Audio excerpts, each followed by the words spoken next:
kabar? Kami harap kamu baik-baik saja ya selama 3 bulan terakhir kita tidak bertemu. Selama masa pandemi ini, semua kegiatan memang terasa berbeda. Belajar dari rumah, bekerja dari rumah, rapat, ujian, olahraga, belanja, ataupun berkomunikasi dengan teman-teman, semuanya dilakukan dari rumah. Namun itu hanya permulaan, karena kita akan memasuki masa new normal.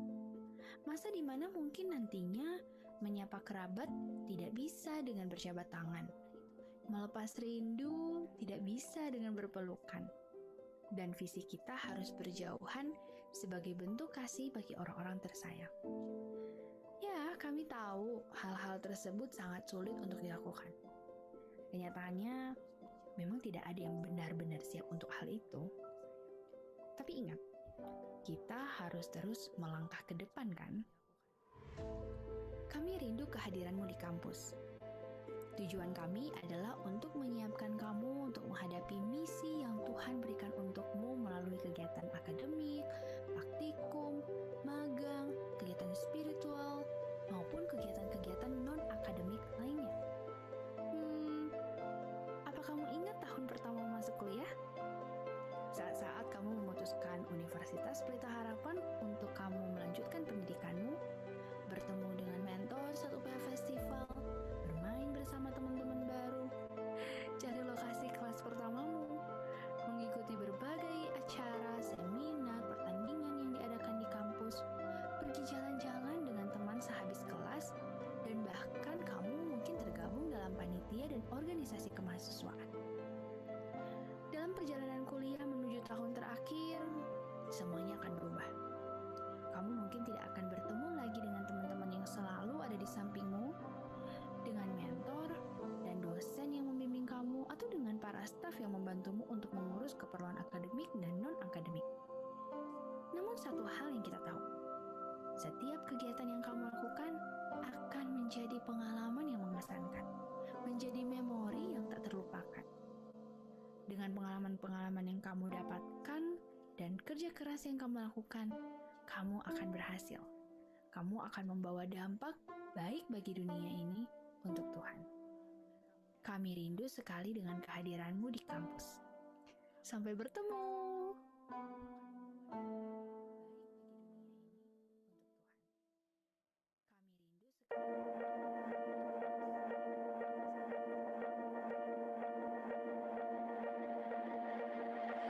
When the sparkle shine through your eyes, when the passion light up the night, can you feel all the fire inside, the sweetness of your smile? When the sparkle shine through your eyes, when the passion light up the night, can you feel all the fire inside, the sweetness of your smile? If the sun goes down, we fool around.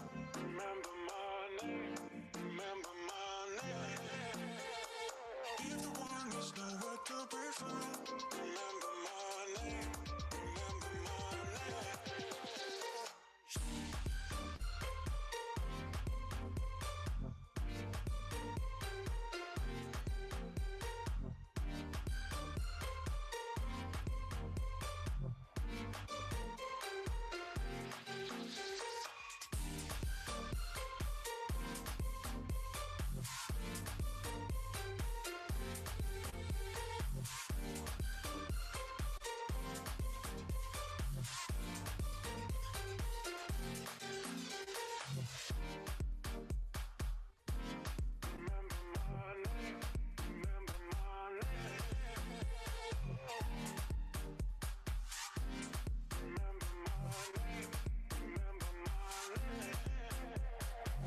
When the sparkle shine through your eyes, when the passion light up the night, can you feel all the fire inside, the sweetness of your smile?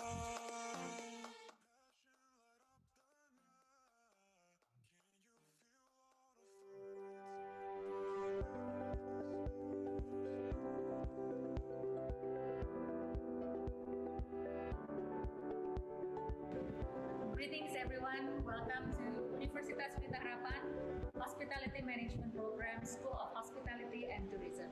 Our new curriculum is designed to be relevant and also aligned with the current condition and also the future needs of hospitality and tourism industry. The students are engaged actively with our attractive learning experience, and also our learning experience is provided with creative and innovation using digital platform and online learning education. The new curriculum will provide the students with sustainable life skills and also entrepreneurial knowledge and skills. We have set the new standard of hospitality practicum delivery by implementing clean, hygienic, health-conscious, and safety practice into all of our subjects in our practicum classes. We are preparing to be ready to enter the new normal hospitality and tourism education.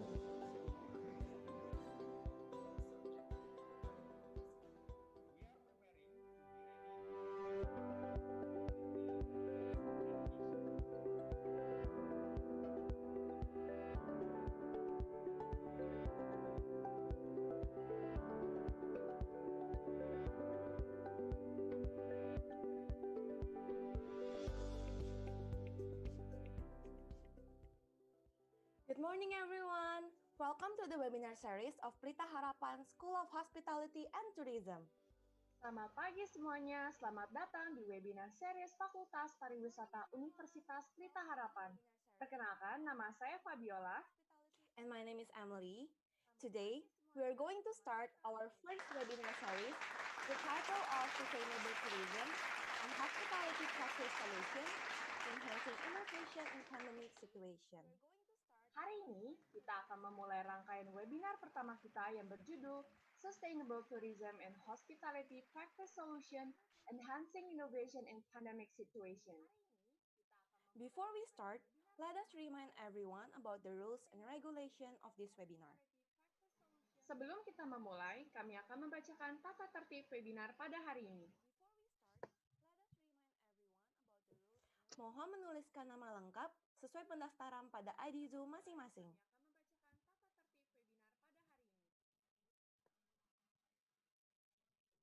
Peserta akan mendapatkan e-sertifikat apabila mengikuti sesi webinar ini dari awal acara hingga akhir acara. Dimohon untuk menonaktifkan mikrofon selama acara berlangsung agar tidak mengganggu pembicara dan peserta lainnya. Gunakan Google Form ketika Anda memiliki pertanyaan untuk sesi diskusi tanya-jawab dengan mengisi link Google Forms yang telah diinformasikan di WhatsApp Group dan Zoom Chat. Maksimal 2 pertanyaan per penanya. Dimohon untuk menyalakan semua kamera Anda pada akhir sesi webinar seri 1 untuk sesi foto bersama. Berpakaianlah dengan sopan dan rapi saat Anda menghidupkan kamera Anda.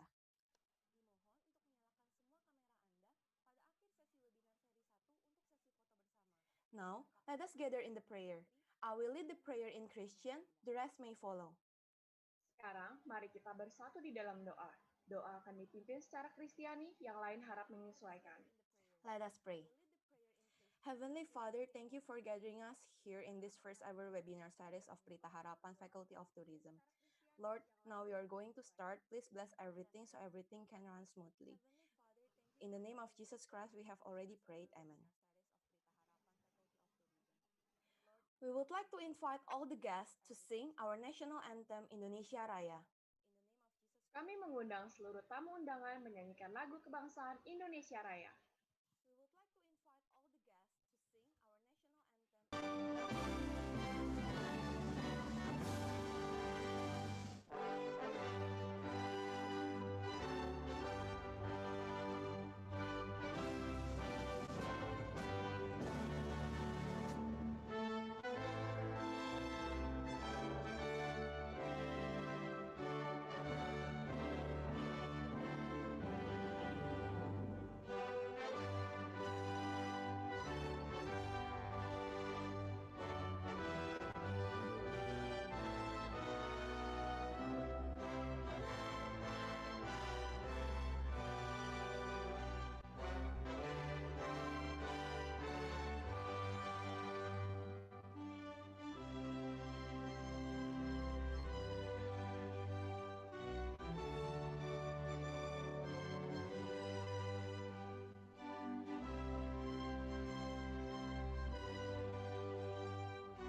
melanjutkan seminar pada hari ini, mari kita saksikan video persembahan dari Fakultas Pariwisata Universitas Pelita Harapan.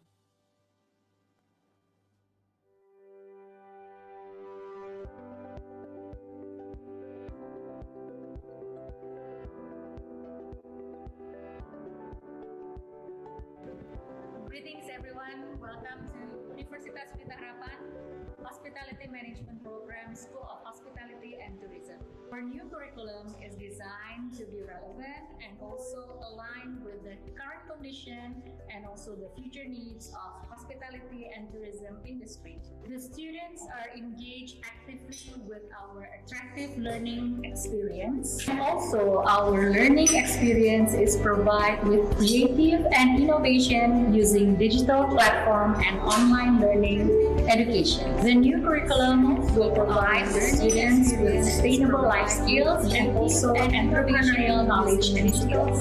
We have set a new standard of hospitality practicum delivery by implementing clean, hygienic, health conscious, and safety practice into all of our subjects in our practice.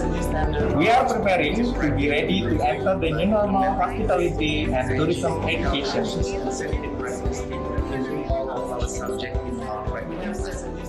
We are preparing to be ready to enter the new normal hospitality and tourism education. We are preparing to be ready to enter the new normal hospitality and tourism education. We are preparing to be ready to enter the new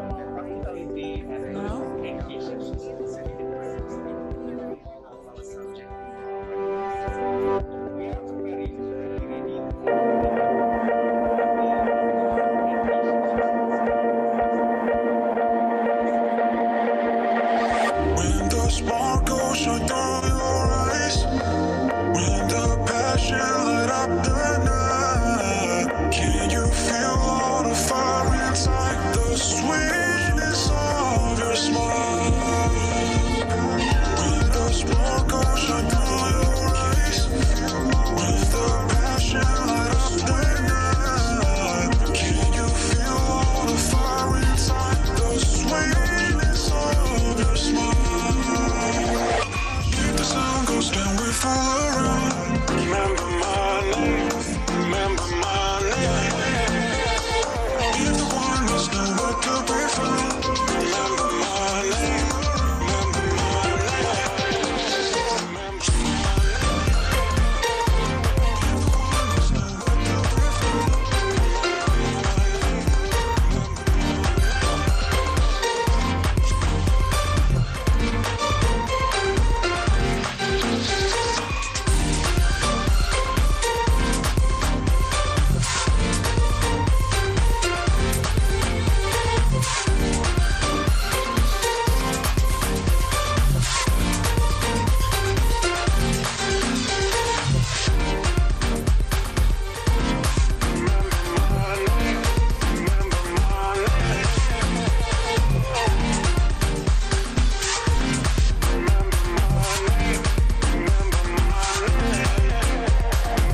When the sparkles shine through your eyes, when the passion light up the night, can you feel all the fire inside, the sweetness of your smile?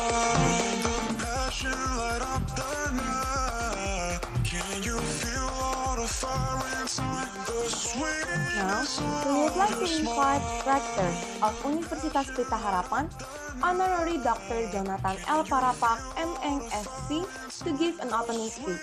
Now, Kami we would like to mengundang Dr. invite Honoris Rector of Causa Universitas Jonathan Pelita L. Harapan, Parapak, Honorary Dr. MNSC, Jonathan selaku L. rektor Parapak, dari Universitas MNSC, Pelita Harapan to give untuk an memberi opening kata speech. sambutan. Now, Kami we would like to mengundang Dr. invite Honoris Rector of Causa Universitas Jonathan Pelita L. Harapan, Parapak, morning, Honorary MNSC, Dr. everyone. selaku rektor dari Universitas Pelita Harapan to give untuk an memberi opening kata speech. sambutan. Can you hear me? Kami mengundang Dr. Good Honoris Causa Jonathan L. Good Parapak, morning, MNSC, everyone. selaku rektor dari Universitas Okay, Pelita good Harapan morning, untuk everyone. memberi kata sambutan. Can you hear me? Thank Kami you for mengundang joining Dr. the Honoris Causa Jonathan L. Good Parapak, morning, MNSC, everyone. rektor dari Universitas Okay, Pelita good Harapan morning, untuk everyone. memberi kata sambutan. Can you hear me? Thank Kami you for mengundang joining Dr. the Honoris Causa Jonathan L. Good Parapak, morning, MNSC, everyone. rektor dari Universitas Pelita Harapan untuk memberikan sambutan. I'd like to thank all the faculty members. You are doing great, and I hope this webinar will be a blessing to everyone who participates. All the faculty members. If we talk about tourism at the moment, maybe we are all concerned. A blessing to everyone who participates. But I have spent, if we talk about a lot of tourism at the moment in tourism, maybe we are all concerned. A blessing to everyone who participates. But I have spent, if we talk about a lot of tourism at the moment in tourism, maybe we are all concerned. A blessing to everyone who participates. But I have spent, if we talk about a lot of tourism at the moment in tourism, maybe we are all concerned. A blessing to everyone who participates. But I have spent, if we talk about a lot of tourism at the moment in tourism, maybe we are all concerned. We all know blessing to everyone who participation of the World Bank. If we talk about a lot of tourism at the moment, tourism maybe we are all concerned. It's going to blessing major economic restriction factor as we look for the future. Maybe some of us are concerned about the pandemic COVID-19. Yes, of course we are concerned, but we must all trust in the blessing of the Lord. And we look forward to the time when the COVID-19 will be over, and of course, tourism will be part of the major economic activities in Indonesia. And that's why we at UPH, we are excited about the future of tourism. And I'm really honored and would like to thank all my faculty members. They have done their best so that our Faculty of Hospitality and Tourism has been awarded A grade, and that means one of the best, if not the best, in Indonesia. And I think as we look forward to the future, we'd like to really invite as many young people, to be prepared for the future, to be prepared for the tourism of the future. Yes, we are now going through the process of adaptation, to the new normal, as you might call it. Yes, I think we're going to face a new way of tourism, a new type of tourism. And that's why I think we need to discuss, we need to have seminars so that we'll be better prepared to face the future. So allow me to thank all the speakers, especially Professor Philip Pierce, who is participating or who is contributing significantly to this seminar today. And I hope we will learn from his wisdom and all the things that he will be sharing with us. Also the faculty members, thank you for participating. And of course, I wish everyone a very good day. Like the Australians say, have a good day, mate. And enjoy the seminar for today. But not only enjoy it, I think we need to think seriously about what is ahead of us and be prepared for it. So I encourage my faculty members to think creatively, proactively, so that we can adjust our curriculum, adjust our training, to face the future. Yes, we'll be facing the use of technology like we do right now, and now even in tourism, technology will come in. And I think that is a blessing of God. Now it's up to us how we creatively utilize that for the benefit of mankind. So congratulations, God bless you, terima kasih. Thank you, Pak Rektor. Let us remind everyone about the rules and regulations for this webinar. Sekarang kami akan menghimbau kembali mengenai tata tertib untuk webinar pada hari ini. Pertama, mohon menuliskan nama lengkap sesuai pendaftaran pada ID Zoom masing-masing. Peserta akan mendapatkan e-sertifikat apabila mengikuti sesi webinar ini dari awal acara hingga akhir acara. Dimohon untuk menonaktifkan mikrofon selama acara berlangsung agar tidak mengganggu pembicara serta peserta lainnya. Gunakan Google Forms ketika Anda memiliki pertanyaan untuk sesi diskusi tanya-jawab dengan mengisi link Google Forms yang telah diinformasikan di WhatsApp Group dan Zoom Chat. Maksimal 2 pertanyaan per penanya. Dimohon untuk menyalakan semua kamera Anda pada akhir sesi webinar seri 1 untuk sesi foto bersama. Berpakaianlah dengan sopan dan rapi saat Anda menghidupkan kamera Anda. Without further ado, let us start our webinar series for today. We would like to invite our moderator, Dr. Theodosia C. Natalia, SST, MM. Tanpa berlama-lama lagi, mari kita mulai webinar series kita pada hari ini kepada Dr. Theodosia C. Natalia, SST, MM. Selaku moderator, kami persilahkan. Thank you. Greetings to all participants. From seminar, I'm Theodosia Natalia. It's an honor to be your moderator for this seminar. This seminar is a series seminar organized by Pelita Harapan School of Hospitality and Tourism, conducted by our lecturer as speakers, and we also invited guest speaker to give insight about how to enhancing innovation in pandemic situation. As we all know, the current pandemic situation has made all sectors, including tourism, suffer losses. In today's seminar presentation, our speakers will discuss the best solution that we can do to bring tourism back toward sustainability. Before we start, I have to inform you that a question and answer for Professor Philip Pierce's presentation will be at the end of his presentation. So don't forget to fill the form. The questions will be read after the presentation. Now, may I briefly introduce you to our invited keynote speaker. Our speaker is Professor Philip Pierce.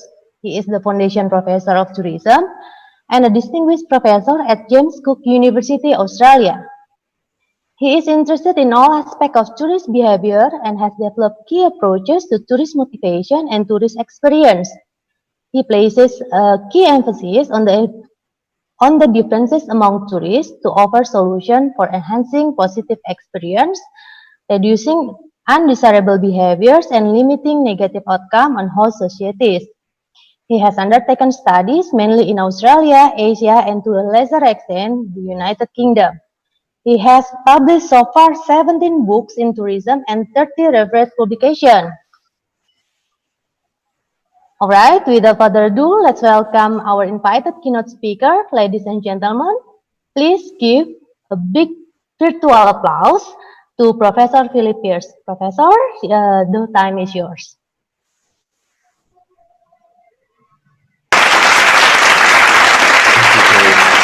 I need to share my screen with you, and there it goes.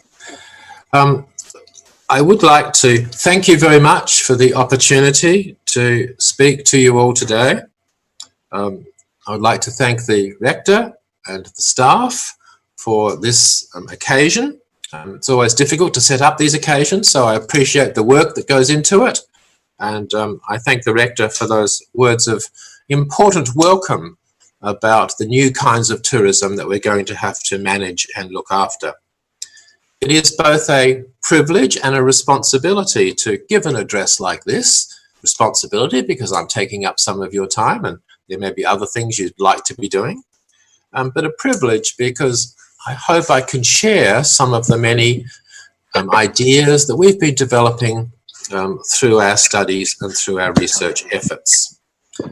I'm going to really go through the idea of sustainable tourism in the contemporary times with a focus on managing tourist behaviour. And I'm perhaps going to share my own screen so that I could manage the slides myself. So if you just take a little minute, I will share my screen with you. Hopefully that won't take too long. Okay, here we go. And now I can manage my slides and you don't have to have me say to you every 3 minutes, please change the slide and so on.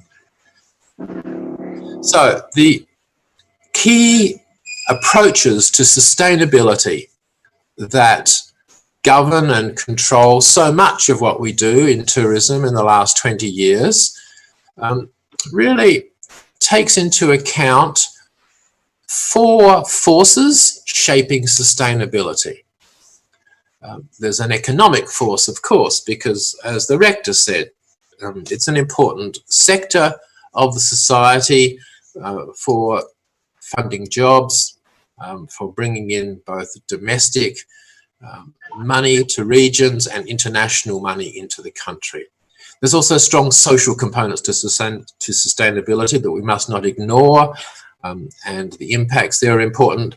Governance, which is the idea that the administration of tourism is competent, is a part of sustainability, and of course the ecological and environmental components make up a 4th pillar of sustainability. This idea that sustainability has multiple forms, and all of these need to be managed for our common future. It's a phrase that Al Gore, who's written a lot about sustainability in the United States context, uses, our common future, is linked to the idea that the Sustainable Development Goals have many things to say about tourism as well. So some of the goals that really matter from that list there of the 17 goals are good health and well-being for societies can be facilitated by tourism. Decent work and economic growth are also possible through the tourism pathway. Sustainable cities as well, as tourism is pivotal in cities, both as hubs for tourism activities and as attractions in their own right. That's an important one. And responsible consumption production is the other one that I'd like to highlight from that list. So the context for this talk is that sustainability matters, and that sustainability and sustainable development goals provide a basis for what we do. But my focus today is going to be on tourists themselves and managing tourists. This is one way to assist sustainability. And at a simple level, a beginning level, we can talk about controlling the negative behaviours and reinforcing and strengthening the positive behaviours. So controlling the negative behaviours include things like respect, the way people pollute the environment, those kinds of behaviours that we really don't want to see. Now, I'm going to also stress the idea that if the undesirable behaviour is not controlled, we get some negative consequences. We get a negative community reaction and a lack of support for tourism. If we don't manage tourism well, then we see some of the forces that happened in Amsterdam, in Spain in 2019, and it's happened in previous places in other parts of the world prior to this, where tourists are not welcome anymore. The local community effectively says, we can't cope with you and we don't want you here. And there's a lack of willingness to undertake tourism education, to work in the industry and so on. So that's something that we have to recognise can happen if we don't control the undesirable behaviours. As a consequence of that, we can have declining economic returns, environmental effects where the pollution becomes really totally unmanageable, and socio-cultural impacts where various kinds of behaviours that communities don't like are inappropriate for their moral and social values start to occur. So we've got a need here to control undesirable behaviours. What can we do? Simple question. What can we do? We have, I think, a 40-year history now in tourism of studying this important phenomenon. But just building knowledge isn't enough. We have to go from knowledge to action. And so we can propose a set of tools and points, make the sustainability more than a catchphrase, more than something everybody talks about. We can have actual tools that we can put together to make a difference. Now, I'm going to say to you that managing tourist behaviour is part of the drive towards sustainability. It's not everything. the way businesses operate, the way governments develop policy. That's going to be important in sustainability too. But this talk takes off one slice, cuts out one slice of this complex cake and says, let's look at managing the tourist behaviour. There's a good reason for that, a good reason for specifically managing tourist behaviour. And the reason is that tourist behaviour is very visible. So you can see from the local citizens' point of view that they see tourists in their community, they see the way they behave, they see the impacts. And this creates some of the negativity because the behaviour is so visible.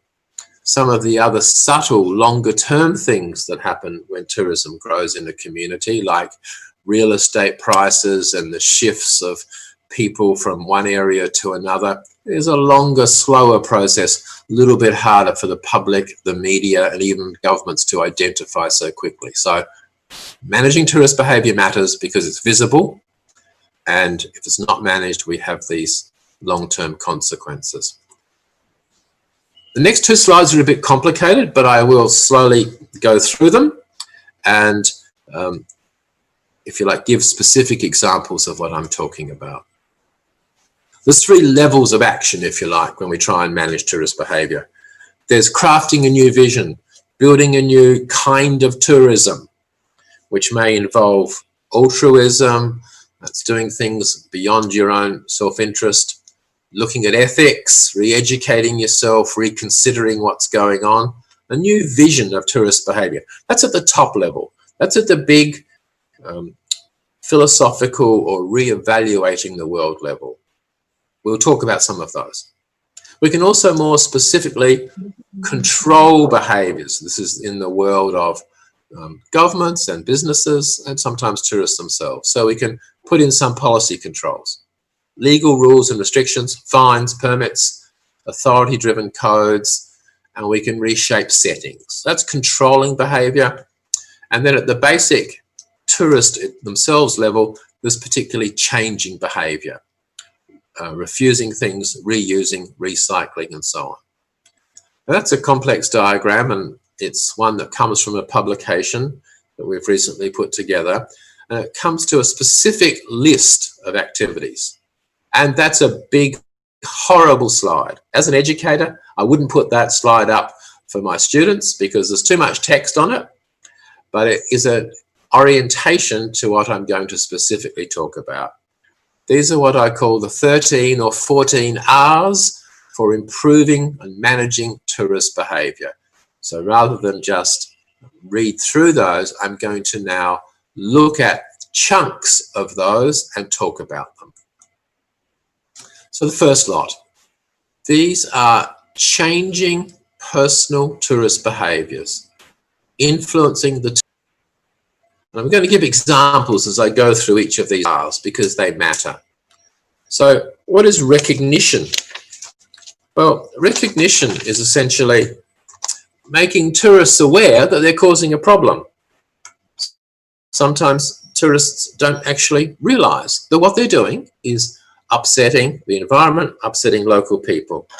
So if you think about some of the souvenirs that people buy, feathers from birds of paradise, cheap batik clothes that are made not in Indonesia, but are made in Taiwan or Vietnam. People that are, if you like, upsetting animals, nesting animals, birds, and so on, without realizing that they're doing that, are causing a problem. So recognizing the kinds of problems that you might cause as a tourist is a very beginning R for improving your responsibility. And linked to that, there becomes a reconsideration. Do you really have to do this? Do you really have to participate in this behavior? So reconsidering whether that's what you really want to be doing in 2020 or 2021. So reconsidering whether that's the right thing to do. Conferences are a wonderful example of this. Do we really need to travel to 7 conferences around the world if we have the money to do so? Perhaps this new norm of a number of the conferences going to every 2-3 years with webinars in between, reducing travel behaviour, not just of people in tourism, but people in all kinds of walks of life, is part of this reconsidering what is really necessary in tourism. Refusal is another R that matters. We might refuse coral jewellery because the whole process of mining coral from coral reefs is not only harmful to the reef, but a really bad thing for the whole ecosystem that you are influencing. So refusing to purchase certain kinds of products, that's a really useful way of going, I don't need to buy that from you. I don't want to buy that kind of product. And we've seen this in Africa and other settings where goods that are made out of ivory and so on ultimately control and influence the demand for those sorts of products in the trade. So recognition, reconsideration, refusal, they are a beginning to more sustainable behaviours at this personal level. Reduction is a nice one. Reducing or limiting the environmental resources you use. I have some very close friends who've told me that they used to take a shower for 30 minutes, 45 minutes some days if they were feeling like relaxing. Reducing the amount of water you use in your shower to 15 minutes rather than 35 minutes or 40 minutes. And I've had a son that's actually now reduced his shower use in that way as well. So reduction and the way we use our environmental resources in a tourist context as well as domestic context really matters. The use of air conditioners in hotel rooms, for example, a massive issue. And we now have the technology to have them automatically turn off as people exit rooms through the use of door keys and cards and so on. But there still is massive numbers of very cool hotel rooms being uselessly air conditioned. So all of these processes of reducing our environmental resource use matter as a good tourist behaviour. Replacement is another one. Find substitutes for these more resource intensive and damaging options. The most obvious one here, of course, is photography. So instead of the trophy hunting, that became part of a kind of Western neo-colonial activity in India and Southeast Asia and Africa, photographing animals rather than shooting them, rather than these kind of rather destructive behaviours is a very good one. So finding another behaviour which can replace the one quite adequately becomes an important one. The idea of retraining yourself as a tourist can also matter. So when people, for example, go snorkeling, we can have the situation where they stand on the coral because they start spluttering into their mask as they snorkel. Standing on the coral is a very bad idea, both for the tourist, because you get coral cuts, which are very nasty, and it's also a bad idea for damaging the coral, which might have taken 20 years to grow. So if you teach people some skills of how to snorkel properly, then you are going to reduce the impact on the environment. So skill building, retraining before you go into a situation. I'm going to highlight learning a few words of language, being able to say please and thank you and introduce yourself in another language massively improves your skill base for social interaction. It means you can thank staff who are doing good things. It means you can be much more polite when you interact with service personnel, with guides and so on. So some retraining, I think, is going to be a new responsibility that tourists are going to have to think about so that the richness of their interaction with local people is built and moves beyond a simple service encounter.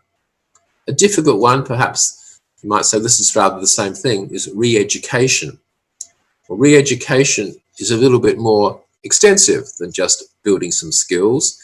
It means you're thinking about new values and habits for your life for better behaviour.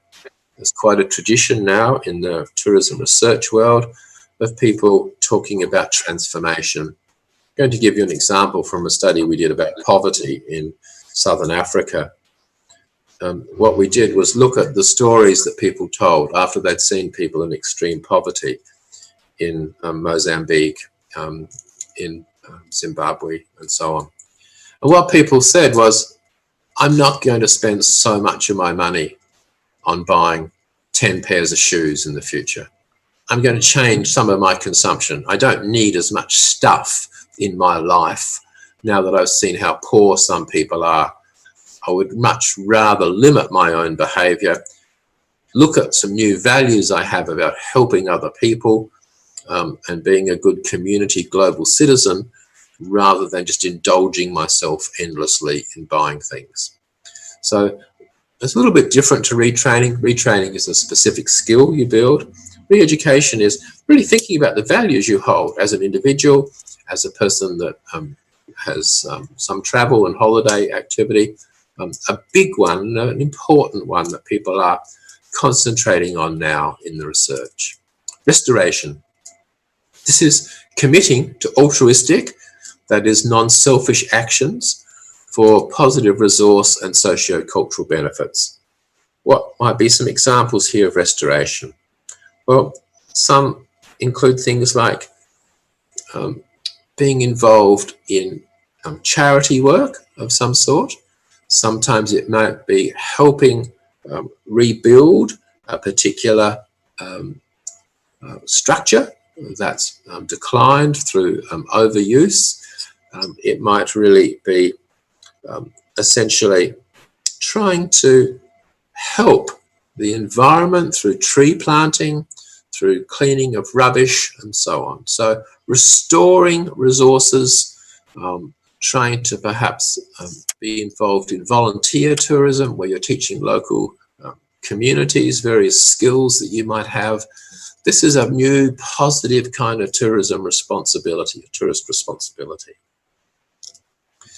So we go now to some other kinds of R's which build this total network of tourist behaviour management terms. Reuse.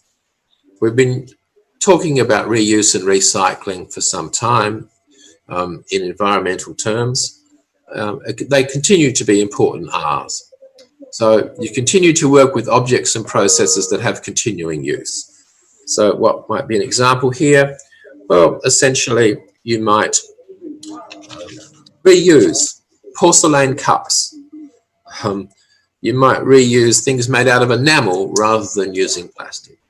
So something that you can do as a second, third use object rather than throwing it away. Your confidence. There's a whole run of things which you can reuse rather than have one-time use that is very destructive, particularly if the objects that you are throwing away are very difficult to ecologically degrade. Recycle, a slightly different term. This means finding a second and different use for a product or process. So perhaps a recycling example is you change the use. You might be able to use the byproduct of newspapers in hotels and so on for manufacturing packaged materials. Kind of second use from a byproduct, if you like, of a previous process.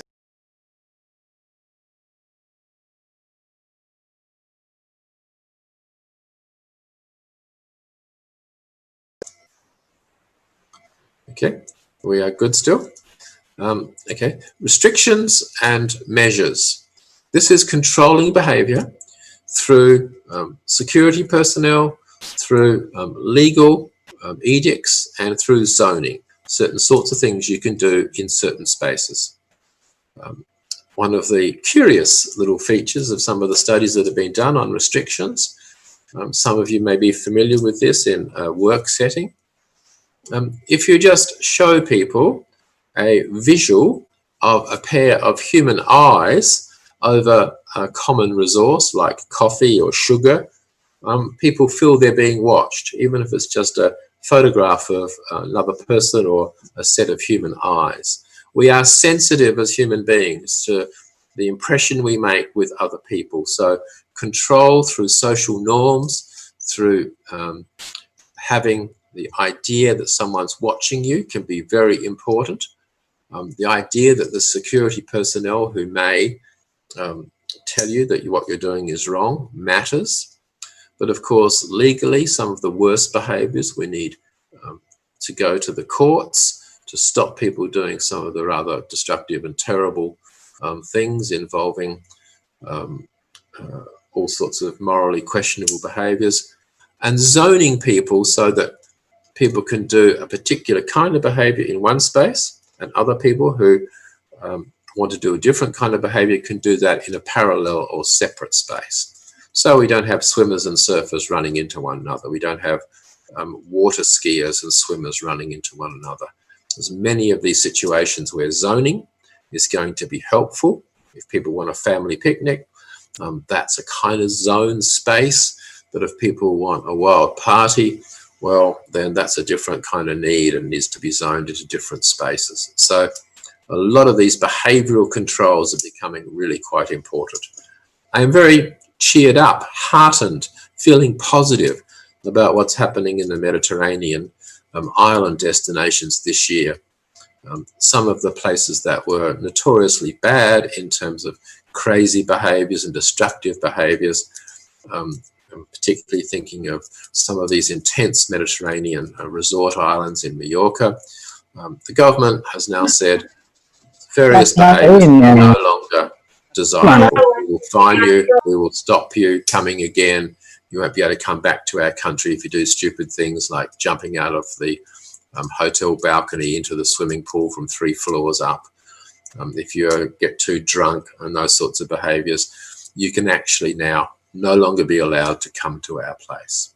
So restrictions and measures to control highly undesirable behaviour are important and involve such key things as timing measures, zoning measures. Rewards, this is one we forget. Everybody likes to be complimented. Everybody likes to think, wow, gee, that was nice. They said something positive about me. So the use of prizes, financial incentives, competitions to reinforce good, sustainable best practices from staff, from businesses, and from tourists themselves can be a new way of thinking about a positive tourism space. So we don't use that enough. We don't perhaps compliment staff enough when we see them working away in their jobs doing good things for cleaning spaces, for using resources wisely and so on. So tourism awards, tourism prizes, money for staff who've been an outstanding employee, these kinds of incentives can also promote good, sustainable tourism. And 2 more. These are at the bigger scale. These are at the more, if you like, visionary scale for managing sustainable tourism. The first is re-engineering. Sounds like a rather technical term, but essentially what it means is selecting and co-producing new variants of the setting to minimise disturbance. So where there's a problem, you may be able to simply redesign it or re-engineer it by perhaps building a walkway. You may be able to build a number of barriers to stop people getting too close to situations. So in this particular country of Australia, there's a number of very wonderful but very ancient artworks done by Indigenous Aboriginal Australian people. And some of those artworks are 10, 15, even 20,000 years old. So the idea that tourists want to look at those artworks is fine, but you need to control that by re-engineering the situation so they can't touch the artwork. So there's barriers and pathways so they can look at it without causing the kind of impacts that are going to destroy it forever.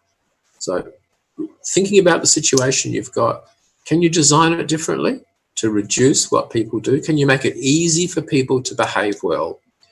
It's a particular concept in the literature called nudging. And nudging means the situation is set up so it's easy for people to do the right thing. A kind of classic example for that is used in public life is within 15 minutes of a McDonald's store, you should have a lot of bins. Why do people say that? Because that's about how long it takes for people to eat their McDonald's. If they're on the move, if they're mobile, you have bins around the time that they're going to be using the product, then you're going to make the behaviour of not throwing away. Revisioning may mean fewer tourists. It may mean happier communities. It may mean tourists that want to come back and explore a community more deeply. It may also mean that people pay more attention to the local, to the ordinary, to the mundane. They explore their own communities in more detail. And that is a good thing because it may reduce the travel footprint as well as perhaps giving local people pride in their community. So my quick take on the revisioning part of this talk is to make tourism measures, assessments, metrics richer, and applaud those in the media, in the government circles, as well as the numbers and the dollars.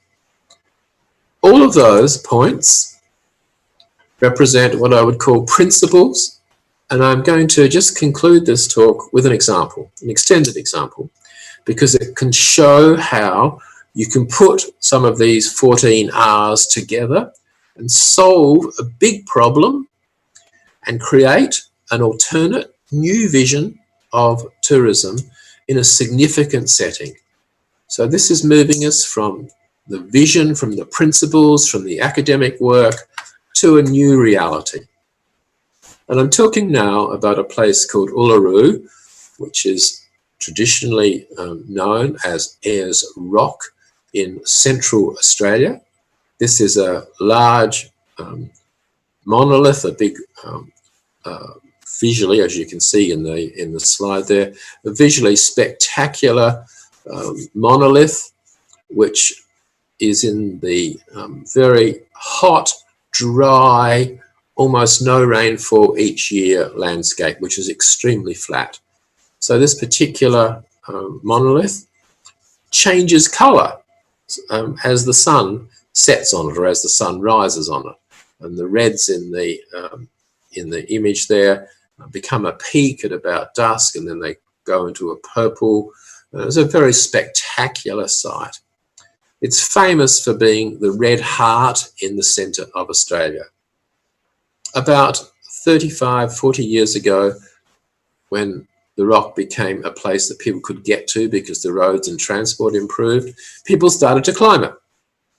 This became the iconic thing to do as part of coming to Australia or being an Australian. So we suddenly had large numbers of people climbing this rock, a difficult thing to do.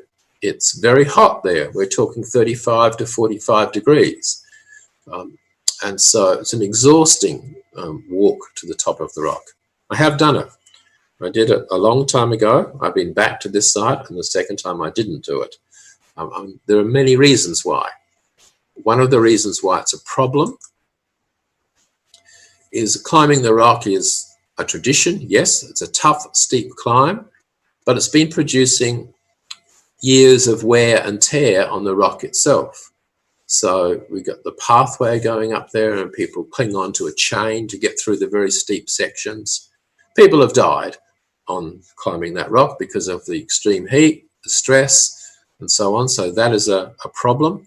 But also the local Aboriginal people, for whom the rock is a special site of significance spiritually, they prefer that tourists don't climb it. They actually refer to tourists as ants who climb it. They can't understand why people would want to climb it, but they are also concerned because so many people get injured, have falls, sprain ankles, and even, as I said, heart attacks and stress. So this also produced a real problem for the local national park rangers because they had to rescue people. And of course, every night one of them had to climb to the top of the rock himself or herself to check on the safety of the people that were still stuck up the top or who hadn't got down before dusk. So this is a problem situation. Tourists are causing environmental, ecological damage, social consequences, socio-cultural impacts on local people. What you can do is think of the 14 R's that I talked about and see how this situation has been changed. We did a study about this site in 1990, and we suggested that the site should be closed and alternatives produced. I'm very pleased to say that last year in October 2019, after 29 years of discussion, this site has been closed and a new Ayers Rock experience is put in place. So what's happened? The climb was closed and tourist behaviour is better managed now. So we had many of the R's that I talked about become important in the restructuring, the re-engineering of the situation. A walking track was built around the rock, so you could enjoy the many sites from a number of car parks you could drive to see the rock at the ground level. Camel tours were instituted, so you could take a tour on a camel at various times of the day to see the site in a different way. You could look out for the fauna and the flora and the native bird life. That's a fairy blue wren there, very pretty little bird that you can see in the landscape. You can take guided tours of the shelters and be explained. It can be explained to you what the socio-cultural heritage is and how Indigenous people use the site. And you can have dinner under the stars. And because it's such a dry, clear air environment, astronomy tourism, looking at the stars at night is a truly spectacular thing to do. It's amazingly brilliant. So what we have here is replacement, new activities. There's a visitor centre as well, restrictions on what you can and can't do, re-engineering the situation, revisioning what it means to be a tourist in that situation. So my case study, I hope, illustrates for you how problem tourist sites can use these 14 principles to redesign experiences, to minimize impact, to promote a bit more socio-cultural understanding and still retain the economic value of having people come from outside a community into a space and earn income for both businesses and for local settings. So my case study, the principles, show how we can manage tourist behaviour better. We have a set of tools. Let us all use them more. Let's consider tourist attractions, tourist settings, look at all these R's, use some of them, not all of them at once probably, but use some of them to create better, well-designed, sustainable tourist settings. If you want to follow up some of the academic details, there's some references there of some work, which is all quite recent work about controlling disturbing tourist behaviour, about how tourists can behave badly, but some of the things we can do, and how some of the new markets cause problems for us, but using the 14 R's, we can also improve that particular problem. Thank you for listening to me, and I certainly look forward to exciting, interesting, challenging, novel, amazing, therapeutic, and health-giving questions. Thank you for your time. Thank you so much, Professor Pierce. So, from Professor Pierce's presentation, we got insight like the ways to assist sustainability is by controlling the negative behavior, reinforcing and strengthening the positive behavior, and last is by controlling and change our personal behavior, we're going to influencing the tourist responsibility. But by doing that, we can manage tourist behavior better if we have set the tools. Okay, I'm sure we have a lot of questions for Professor Philip Pierce, but do limitation of the time, we only selected 3 questions. All right, could you please show me the question on the screen?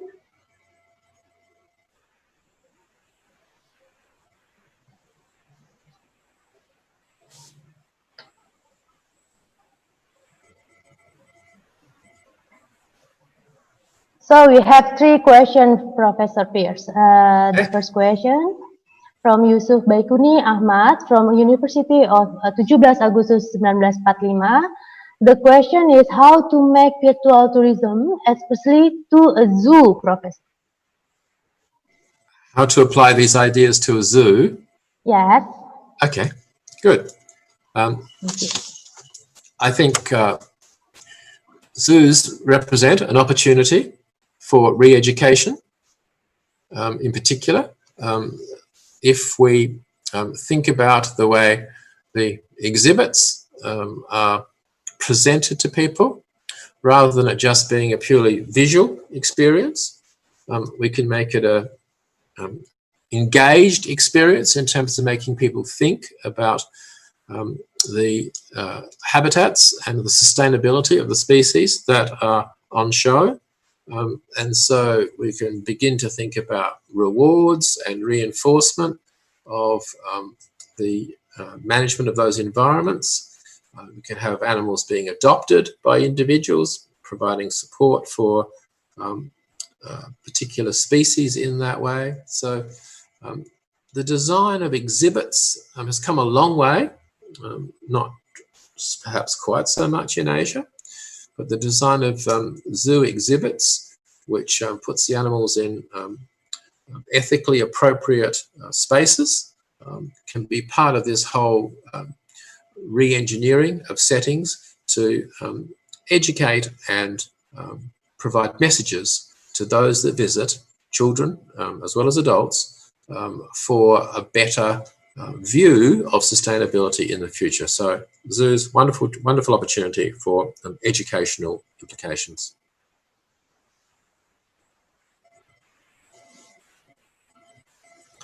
Now, it says virtual tourism, and I haven't specifically talked about virtual tourism, but I'm thinking both the comments that I made before about providing a link through adopting species, and also through focusing on the educational possibilities in showing off a species become the good ways to use our design ideas, our R's. Thank you for the question. Do we have another one?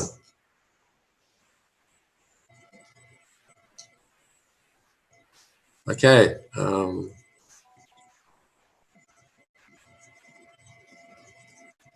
Second question. Yes, I've got it. Thank you very much. Okay, so I think what we have here is one of the classic issues in tourism. Promoting places is necessarily important to attract your visitors, but you do have to ask and evaluate your promotion in terms of, are you honestly promoting what visitors can do? And are you promoting it in a way that their behaviours are going to be appropriate or sustainable? So sometimes we see these wonderful visual images of places, but it actually was very difficult to take that photograph because it was a particular time of the day. It was particularly done from a remote controlled camera and so on. So we have to make sure there's an alignment, a match between what's being promoted and what the tourists can actually do there. That's an honest point, if you like, an honesty issue in promotion. So that when people get to the place, they can actually experience what's been promoted. So I'm very much in favour of honesty, authenticity, if you want to use that word, which links the promotion to the available on-site activities that you can really do. Now, to make it well known, to make it better known, Then, of course, all the social media outlets are important, and maintaining the service quality as well as the physical qualities of a place are going to be what's required to give you the high level of 5 stars or positive ratings on various social media outlets. But my first point, honesty and authenticity, relating what you can do at the place with what the promotion says you can do. Good question. Thank you for that question too. Thank you, Third Professor question. Pierce. For the third questions, please. Okay, how to be technically strategic in maintaining tourism in the pandemic era.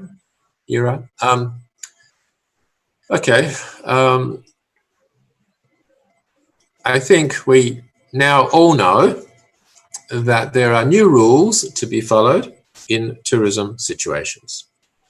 So when we talk about following rules, we can use some of the ideas that I've talked about, and that is we have to make it easy for people to follow rules. And how do we make it easy for people to follow rules? We have very, very clear communication all the time. We grow up following social rules, the way we eat, the way we dress. All these things are social rules that we grow up with. We take a long time as children to learn some of those rules. Parents are always telling children, don't do this, that's not right. Don't do this, that's not the right way to do it. What we're living in now is a world where several new rules have been quickly thrown at the whole world. So we haven't had time to slowly learn them. They're not automatic. They're not things we do automatically. Therefore, we have to have continuous communication, making it easy for people to follow rules. Technically, that may mean we use our media all the time. We use humor to make people follow rules as well, because that's very attention grabbing. So my advice to maintain tourism in the pandemic area is make people follow the rules, encourage people to follow the rules by using prompts, rewards, clear re-engineering to make it easy for them to follow the rules. And so we have arrows on the ground. We have areas where you can't sit at those tables, you can sit at these tables, almost trying to get the rules automatic so people can maintain their tourism activities rather than relying totally on people remembering all times of the day what the rules are. So facilitate the reconstruction, the re-engineering of your place to make following the health-related rules so easy that everybody just does that just the way they don't put their feet on the table when they go out to eat at a restaurant. Make it easy. Thank you for those 3 questions. I'm sorry, Professor Pierce, there's additional one question special for you. The question is, before we thank you for your insight regarding controlling the behavior of tourists, but could you please also share your insight? What kind of changes that have to be done by the tourism business stakeholders? Now, all of them are worried about the continuance of this industry. Thank you, Professor. Okay. My answer to that is that tourism business stakeholders have to remember and promote their product by recalling, why do tourists want to come? What's the value of traveling somewhere, of going somewhere, of using their business? And this is about enjoying life. It's about promoting the closeness of people, of using tourism to build your relationships with your family and those that you care about. So I think going back to the basics of why come and participate in this tourism activity, the core motivations, relationships, escape from daily stress that we know from the models of tourist motivation we have, we need to emphasize those things when we promote our places. So it's not so much saying we have great food, or we have great scenery, but say, here's another chance to be with people you care about. Here's another chance to build a significant memory. So my first point is to remember, recall the basic reasons why people want to go on holiday. And this is about care and love and relationships and building memories. Now, the second part of it is there has to be, in this particular time, the easy to follow health and wellness rules. And that's very similar to the answer to the previous question. Make it easy for people to be in the places in the second half of 2020 and 2021. Make it so the options for being healthy and looking after yourself and looking after others are easy by carefully structuring the places so that it's easy to go into the restaurant, easy to go into the spa, easy to go onto the beach without you having to think all the time of COVID, COVID, COVID. Thank you for that question too.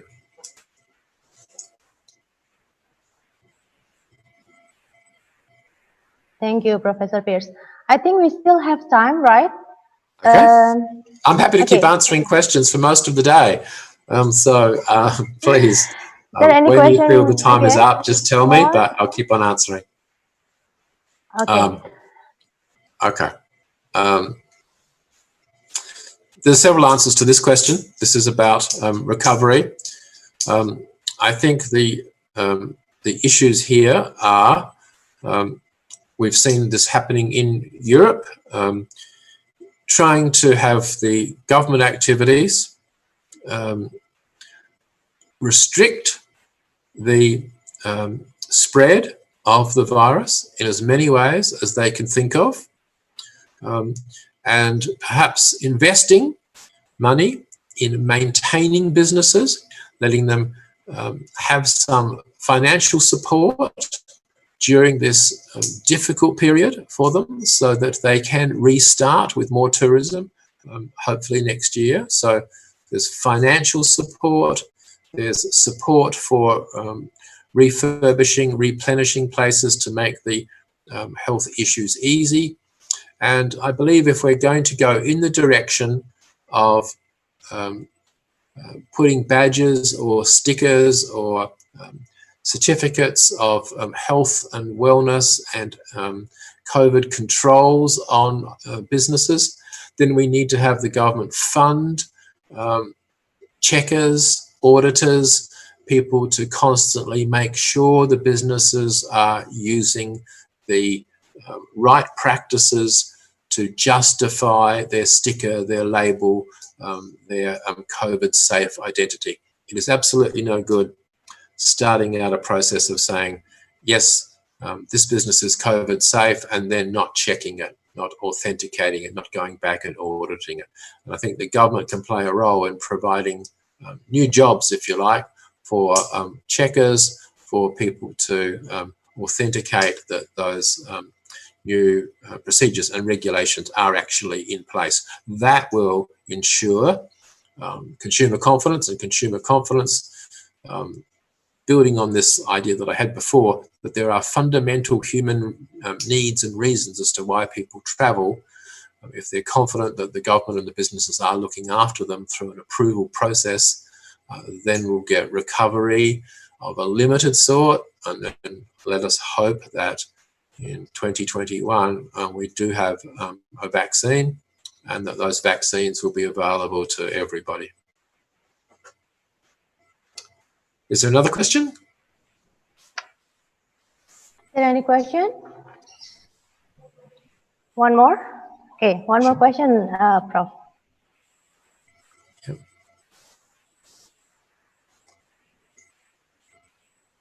Is it coming up? You're displaying a question for me? Oh, I can't see it.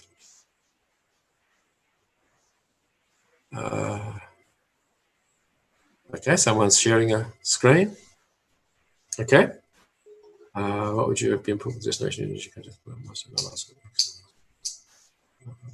Cannot change. I think it's quite simple. I think that everybody has to comply with the rules. I mean, to some extent, I know there's densities of population in some places in Indonesia which make some of the social distancing very problematic, but we have to actually make it as easy as possible for people to follow as many of the rules as possible. So the two that I would highlight here, the hand washing, the wearing of masks, make them as easy to follow as possible. If you can make the social distancing relatively easy, that's a good thing as well. So for the local people who are obviously not doing that, then we have an ongoing need to communicate that they are not only protecting themselves, but they're protecting the people they care about by conforming to the rules. So we've got to have a whole of society involvement. There's actually an advertisement that people use in Australia, which has been played over and over again, but it has the tagline, "We're all in this together." There's a little song that goes with it. And "we're all in this together" is actually a very realistic appraisal of what is happening. So trying to get as many of the safe behaviours being used by the local population as possible will help a great deal. Thank you for that good question. All right, thank you, Professor Philip Pierce, for a very insightful presentation and discussion about sustainable tourism. Once again, let's give a very big virtual applause to Professor Prof. Pierce.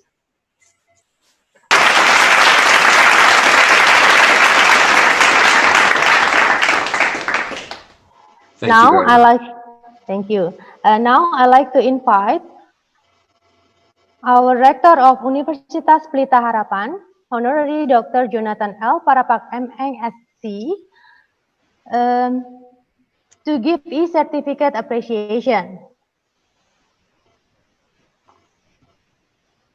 Pak Rector. Well, thank you so much, Prof. I think it's been very worthwhile, and I'm sure your input, both to academic and also to the industry, is very valuable. Yeah, as you know, our School of Hospitality and Tourism is working very closely with the Ministry of Tourism. So I think the inputs, the 14R that you talk about, will be something that need to be followed up. And we'd like to thank you so much for your wisdom, and I hope we'll continue to be in touch so that together, we will again be prepared for the booming of incoming tourism, right? For the benefit of people.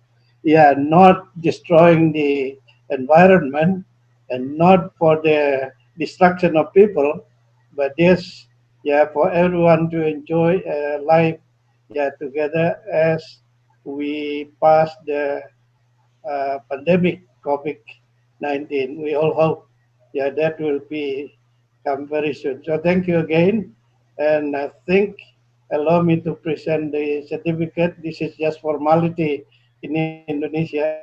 I know in Australia you don't do much of it. I spent many years in Australia, so I'm not used to that kind, but this is Indonesian way, so accept our appreciation through this certificate, and hopefully we'll continue to be in touch and work together for the future of tourism in the new environment, new era. Thank you so much. Thank you very much. I appreciate the certificate. I appreciate the chance and the privilege of being able to talk to you all. So I'm sure we'll get to meet and talk to one another, hopefully next year. Thank you again. Thank you. Thank you. Please give a round of applause for Professor Philip Pierce.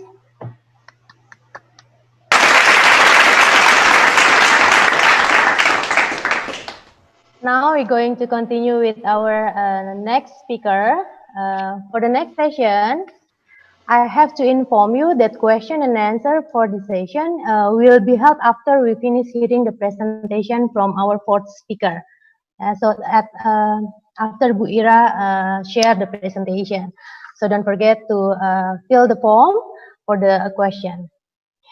All right, now we are going to continue. Our second speaker is Dr. Dina M. Lemi, Fpar MM CHE. She is the Dean of Pelita Harapan School of Hospitality and Tourism. Also, she is the Secretary General of Hildikti Pari, Himpunan Lembaga Pendidikan Tinggi Pariwisata Indonesia, and member of Board of Jury for Indonesia Sustainable Tourism Award. She is obtaining Certified Hospitality Educator title from American Hotel and Lodging Association and certified in Sustainable Tourism. Also, she is assessor of National Accreditation Agency for Higher Education. Please give Budina virtual applause, and Budina, the time is yours.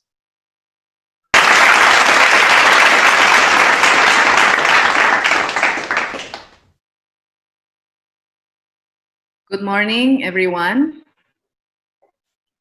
Okay, before I start my presentation, I would like to personally say my sincere gratitude for Professor Philip L. Pierce that already gave a very insightful knowledge and insightful prediction about sustainable tourism, especially the behavior that have to be changed so that we can really keep our tourism sustainable. I would also like to say thank you to our rector, Honorary Dr. Jonathan L. Parapak, for his endless support for School of Hospitality and Tourism. And both Professor Pierce and Pak Jonathan Parapak are the two great people in tourism, both internationally and nationally. So thank you, Prof. Pierce. So allow me to continue presenting about sustainable tourism. And this morning, my topic is about sustainable tourism and COVID-19 pandemic. What should we do as academicians? As academician here, not only as professor, not only as lecturers, not only as people who work in the university or school, higher education, but all of the students, as people who are, perhaps we can call it scholars. Yeah. Then what should we do about tourism to keep on the sustainability? Okay, so since I only have very lots of time allocation for presentation, so let's continue to the agenda. I have 4 points to share. First, the impact of COVID-19 on tourism, what the pandemic COVID-19 taught us, and then the relevance of sustainable tourism, and what should we do as academicians. Okay, next. So first, I would like to talk about the impact of COVID-19 on tourism. Okay, the reality is that we have two sides of coins after the pandemic of COVID-19. For tourism, there are two kinds of impacts. Next. First is the negative impact, of course. There are a lot of data talking about the negative impact, especially for the tourism business. International, regional, and local travel restrictions immediately affect the economy and all tourism systems. Yeah, we cannot deny or forget about this, but this is really happening in many discussions and webinars that I'm attending.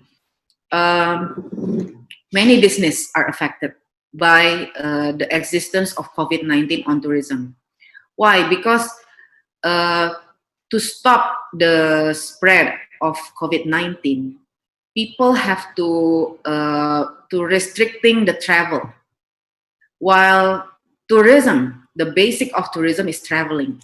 So it is really a very big impact on our industry. When people cannot travel, then when there is no travel, no tourist, no business. Yeah, no visit to the tourism destinations, no guests in all kinds of accommodation, and then no jobs for tour operators.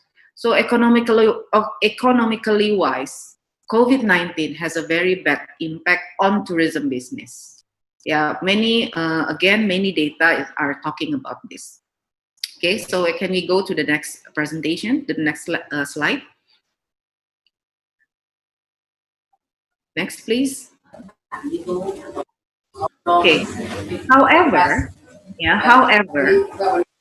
this COVID-19, can we go to the previous presentation? To the previous slides, please. Yes, here. So the COVID-19, no, not this one, to the next slide. The next slide, yes, this one. Please stay at this slide first. Yeah, there are signs of environmental recovery. So if we look at this picture, I hope it's clear enough. Before the COVID-19, the pollution is very high. But after the COVID-19, there are a lot of information about many busy cities. Yeah, the level of pollution is lowering down. Yeah, so even in Jakarta, we can start to see the mountain scenery again. Yeah, in the surroundings of Jakarta, things that we never see before when the city is very busy and highly polluted. And I remember that Prof. Pierce talked about Venice in his presentation before. So one of the information that we got is that in the city of Venice, the dolphins start to come again, yeah, in the waters, because the water become clearer after the pollution is lowering down, yeah, in Venice. Okay, so again, this COVID-19 give bad impacts, negative impacts, but also a positive impact, yeah, to the ecology. So there is a correction of ecology because of COVID-19. Next. So what has this pandemic COVID-19 taught us? Yeah, we learn a lot. There are a lot of lessons learned because of this situation. Next. Okay, next, please. Yes. The first lesson that we got from this COVID-19 is after we adapt to the situation. Yeah, I have to say that we are adapting to the situation because I don't think that the COVID-19 will go away. Yeah, but it will still exist. It's just that we as the people that have to adapt with the situation. Yeah, after we adapting with the situation, then we cannot do our business as usual. Number of tourists should not be an indicator for successful tourism anymore. We have to find other indicator of a successful tourism.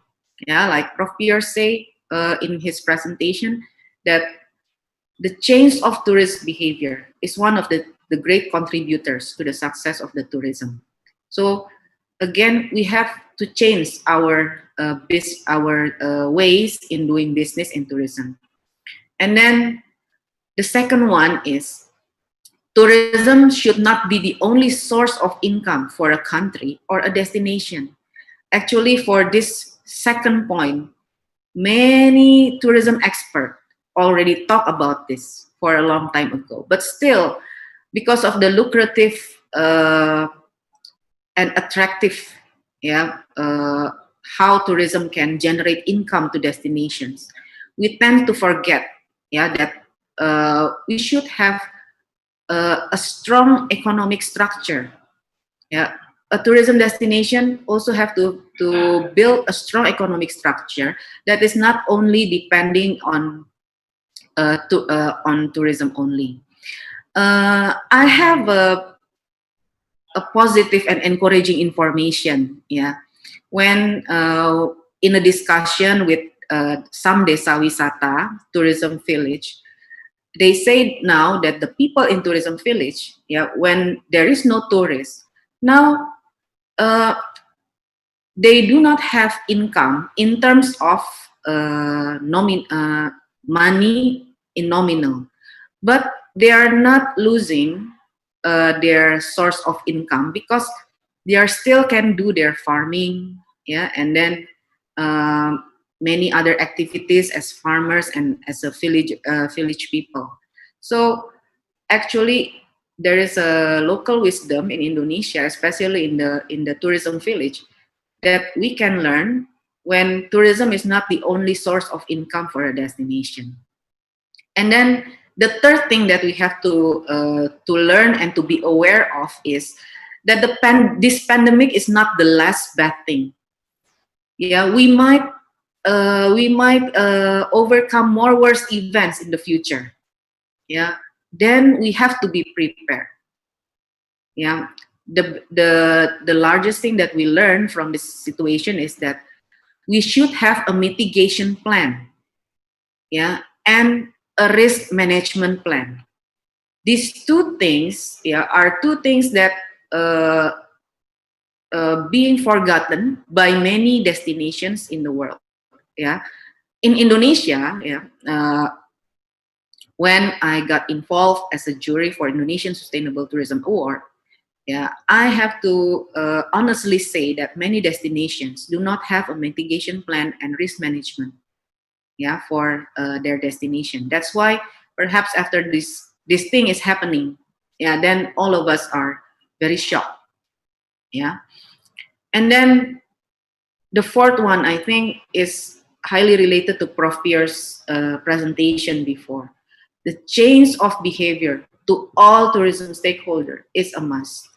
Yeah, because of the limited of time, Prof. Pierre is only talking about the change of tourist behavior. But I'm sure he would agree that not only the tourists that have to change their behavior, but all of us as a tourism stakeholder also have to change, have a behavioral change. And all tourism stakeholders must pay attention on the climate change issue. Why? Because if the risk of climate change is really happening, then it will be too late for us to redo the replanning and re-strategizing for all of the tourism. So this pandemic COVID-19 is like an early warning for us, yeah, where the previous issue that is already there, like climate change, yeah, should not be forgotten. Yeah, we have to remember that again, this is not the worst thing, but we might have to face many other worst things in the future. So we have to be prepared. Next. Next, please. So what is the relevance of sustainable tourism in this? Yeah. Next. Sustainable tourism concept have been known for a very long time. I think this concept is already being discussed since 1970s, yeah, by many of the tourism experts. Yeah, this definition, yeah, is taken by Indonesia's Minister Regulation number 14 2016. Yeah, sustainable tourism is tourism that calculates economic, social and environmental impacts and the future to meet the needs of visitors, industry, environments, and communities, including all kinds of tourist activities in all types of tourist destinations, including mass tourism and various types of other tourism. Yeah, so if we see this definition, yeah, there is a red lines, yeah, with the definitions by UNWTO and many concepts about sustainable tourism. But the important thing and the red line with the other sustainable tourism concept is, can we see the next slide? Next slide, please. That sustainable tourism is about balance in everything. Yeah, balance in economical, cultural, and environmental aspects. Balance on providing the needs of all stakeholders. Yeah, not only the visitors but also the industries and the communities. And balance on attention to all types of tourism activities. Yeah, so sustainable tourism is about balance. This is why sustainable tourism is a very relevant concept, yeah, with the events of COVID-19. If only we already pay attention about balance before. Yes, we still suffer, but perhaps our suffer is not as much as like what we are experiencing now. Yeah, because we already pay attention on the balance. Yeah, but again, yeah, from every event there is a meaning of it. Yeah, then we can learn together about this so we can have a better preparation for the future of tourism. Yeah, this is not the end of tourism. We are sure about this. All of the tourism industries, tourism and hospitality people, we are optimistic about this. But the next tourism will be different. Yeah, where we can really applying the concept of sustainable tourism because it is relevant with the situation. Okay, next, please. So, what should we do as academicians? Again, here, academician is not only lecturers, not only professors, yeah, not only uh, people who works in higher education, but all of us scholars that have the heart of for tourism. Okay, next. I noted in Professor Pierce's presentation that Prof. Pierce is talking about altruism. Yeah, altruism. My understanding is that actually every human have an altruism in all of us. Yeah, it is like the willingness to do good things, good deeds to others. Yeah, altruism. Every people born with that. So let's apply it, yeah, to restart tourism. Yeah, as an academician, what can we do?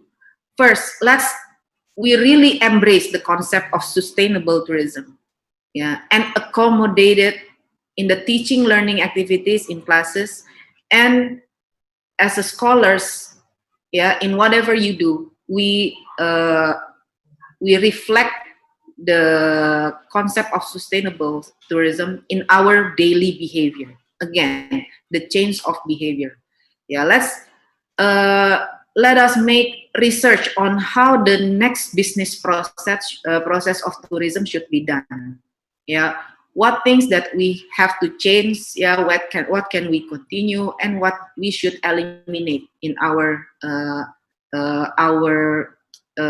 behavior in doing business in tourism. And then we have to more involve in the communities to give, to nurture, and also to get insights from them, yeah, to get what they really want to know, and what they really need, yeah, from us as academicians to help them enhance their quality of tourism. And then we have to be the agent of change. If we want the tourist behavior to be changed, then there must be a starting point to do it. Then let's be the agent of change, yeah, for this new tourism. And then we also have to be more aligned with SDGs when we are developing our sustainable tourism industry in the future. So these are the real contribution to the new era of tourism. Next. Next, please. So let's prepare for the new normal in tourism higher educations. Okay, so for this one, I especially share this to all of the higher education people, yeah, wherever we are. Next.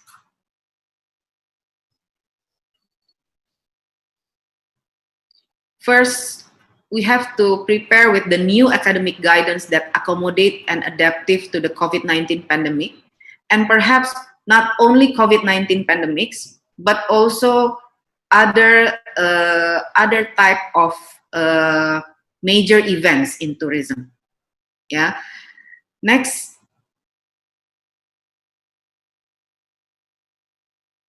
Again, curriculum transformation.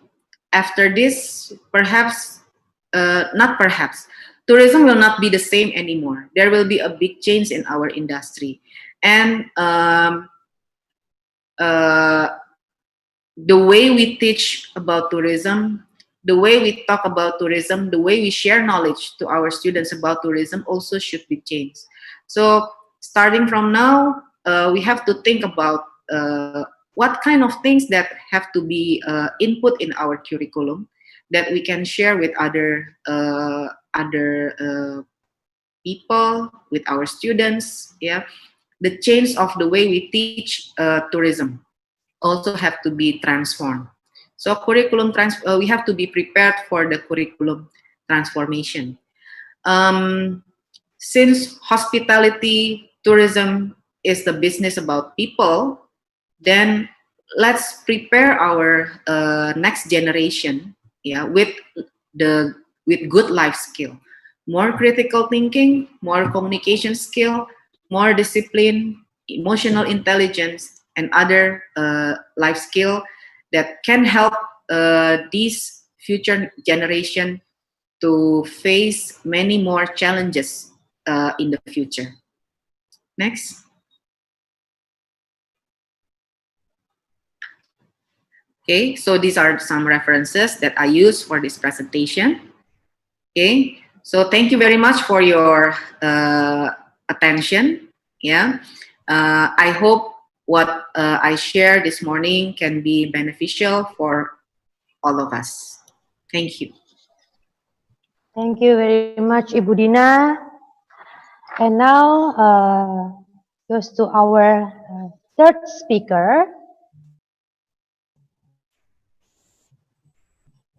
Our third speaker is Dr. Amelda Prameswari, Apar MM.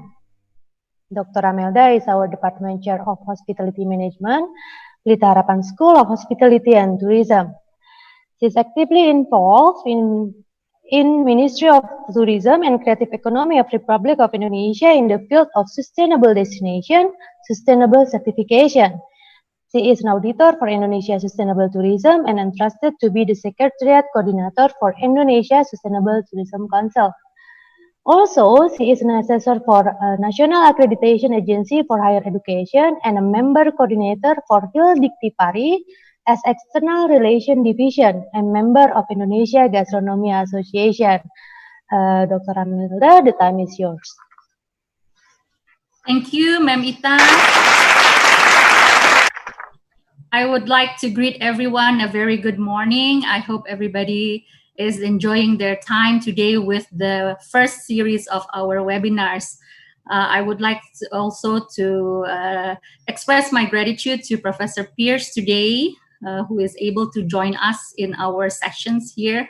I hope what we are going to talk about today can contribute and benefit to all of us here today. So Professor Pierce has talked about more sustainable behavior into changing behavior of tourists. And Ma'am Dina also has explained to us about how tourism has impacted by the COVID-19 and what changes or transformation we should do as academicians to overcome the situation.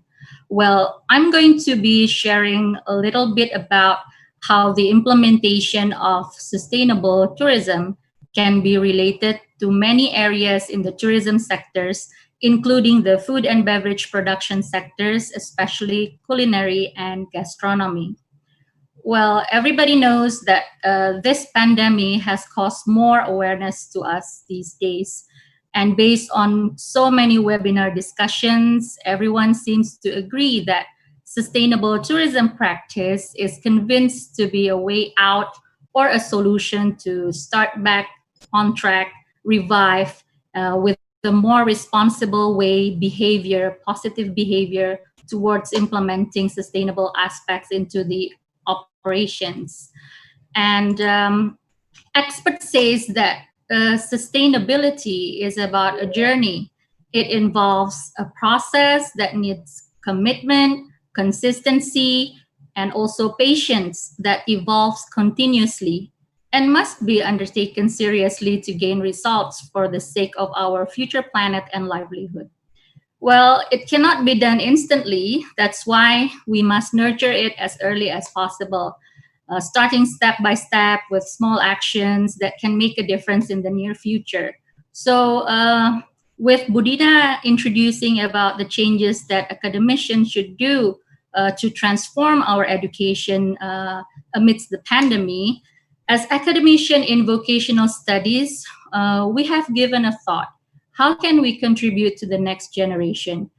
We want to prepare our students to understand the concept of implementing sustainable tourism development in the area of their expertise in studying hospitality and tourism. So that's why we have the concern to prepare our students to have more calling and aware about sustainability.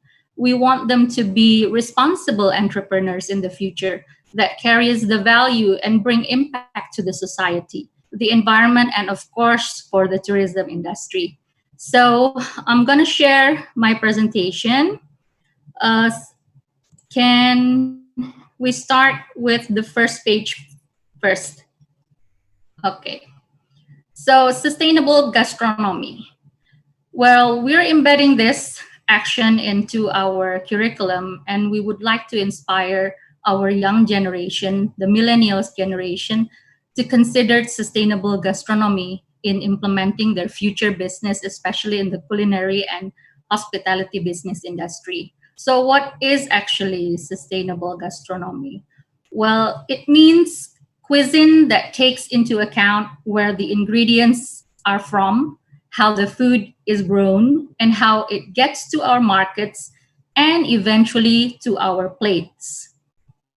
Next, please.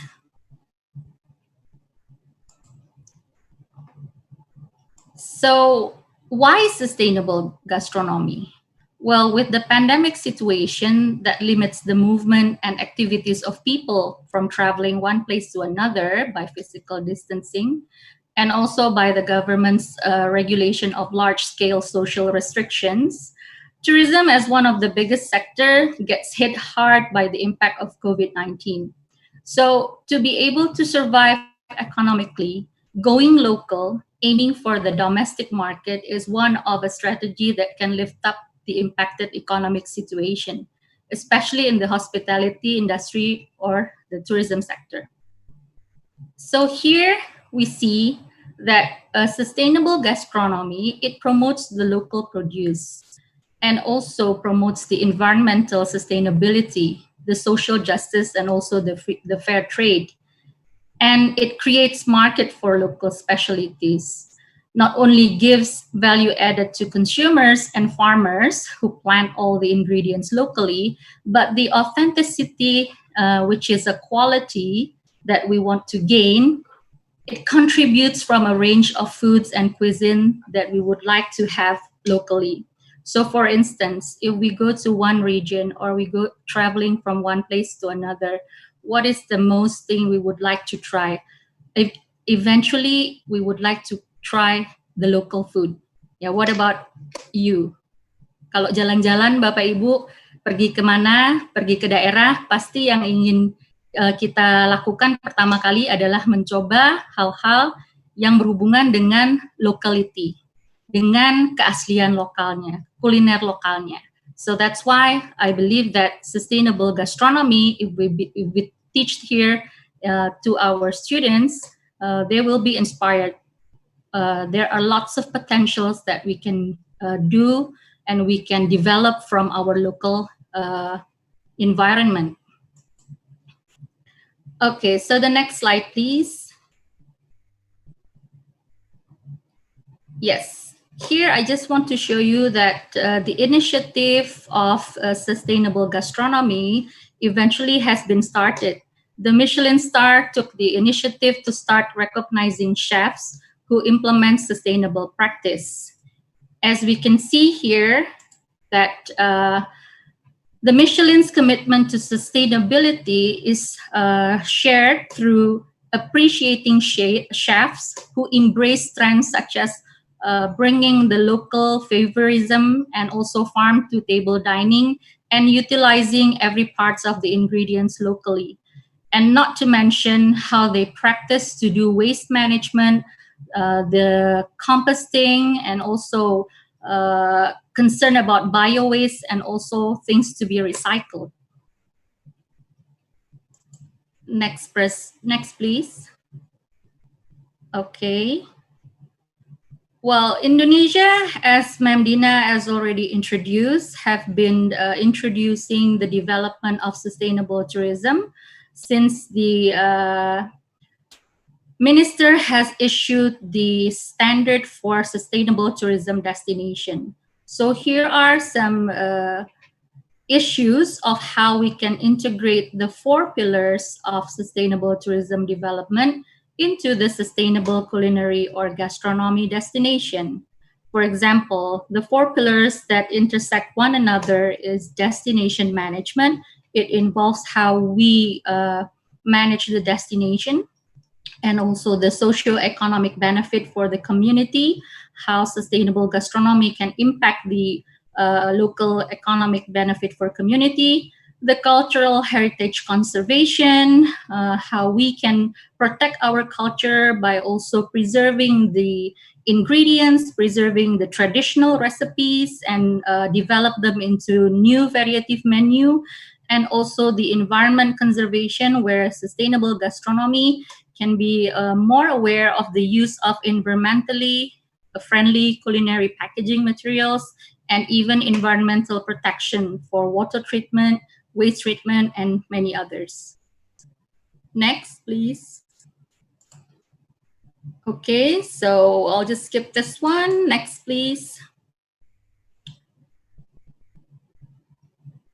Okay, so what standards are needed when we want to develop sustainable gastronomy? Well, of course, first of all, we want the students, or we want the academicians, or everyone here who would like to participate to discover about the locality, the authenticity, the originality of food or cuisines, menus, and also make aware of the practice of cleanliness, health, safety, and freshness, and how it can be preserved in such a way that it gives the art of gastronomy into the plate. And also what other development standard that needs to be done is from the management side, where we have to be aware of the safety hazards, the waste management, the responsible marketing and promotion, and also the service, or how we're going to deliver the service, and also give the unique experience to the person or the people getting those menus or trying those variety of dishes. Okay, next, please.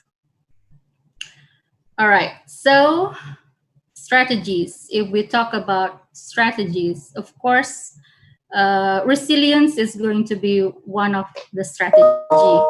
Agility, contingency plans. We cannot do planning just by one plan, but we have to have many plans. And for sustainable gastronomy, of course, we want to see things that we want to get back to the nature. We don't want to rely only our income or source of income comes from the tourism sector, but we want to make product diversification and improve and also better integrate a more nice health system, good health system.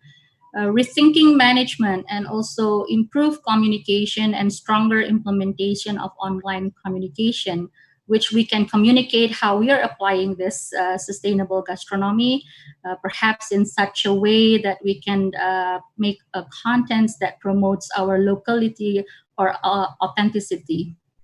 Okay, and the next, please.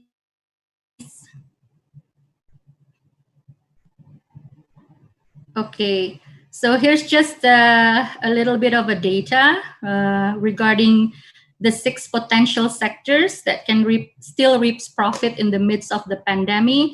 And number 3 is the food and drink sector. So that's why we are encouraging our students, our academicians here, everybody here, that we still have a hope and we can still develop food and drink sector in a more responsible way, in sustainable gastronomy way. Next, please. Okay, so this is just a share of what we've done by embedding the sustainable gastronomy into the curriculum. We teach the students, we inspire the millennial generation, especially the hospitality students, to be innovative and use their creativity to develop menus from local ingredients, to build awareness, and also to practice green kitchen, waste management, and see the potentials of our local environment. So next, please. Yeah, along together with my presentation, I would like to also present a video presentation from 2 of our young chefs that teaches here in our school, by what they have done so far with developing the new menu from local ingredients, which is moringa. Everybody knows moringa, right? Moringa has quite of a storytelling thing, yeah, related to in our tradition. Moringa is a traditional leaves that can give us nutrition and also gives many things in for good health. And also sorghum. Sorghum is one of the ingredients that perhaps has been forgotten by us here in Indonesia, and how Chef Riyandi can make sorghum in a different way and present it in a very nice plating. So ladies and gentlemen, all the participants, let us see first the video presentation, the developing of new menu from local ingredients presented by Chef Febriola and also by Chef Riyandi.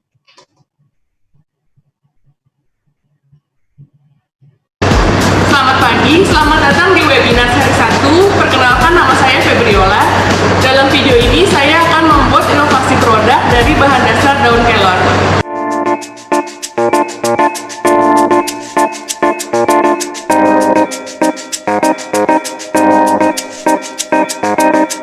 Kita udah belanja, sekarang kita ke pastry ya.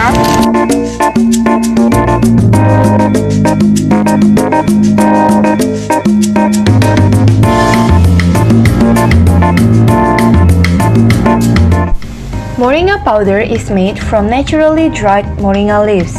It has a delicious spinachy green flavor, perfect for boosting curries, stews, casseroles, soups, salads, green smoothies, and many more.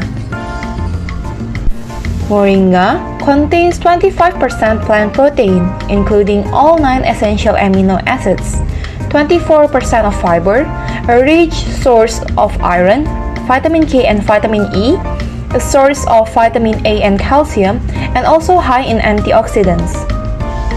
As moringa powder is a natural source of these nutrients, it is highly bioavailable, so our body can absorb the benefits more easily than by taking synthetic supplements. Moringa is very useful for our body as it has various health benefits, such as useful for rheumatic pain and can be used to treat various eye diseases.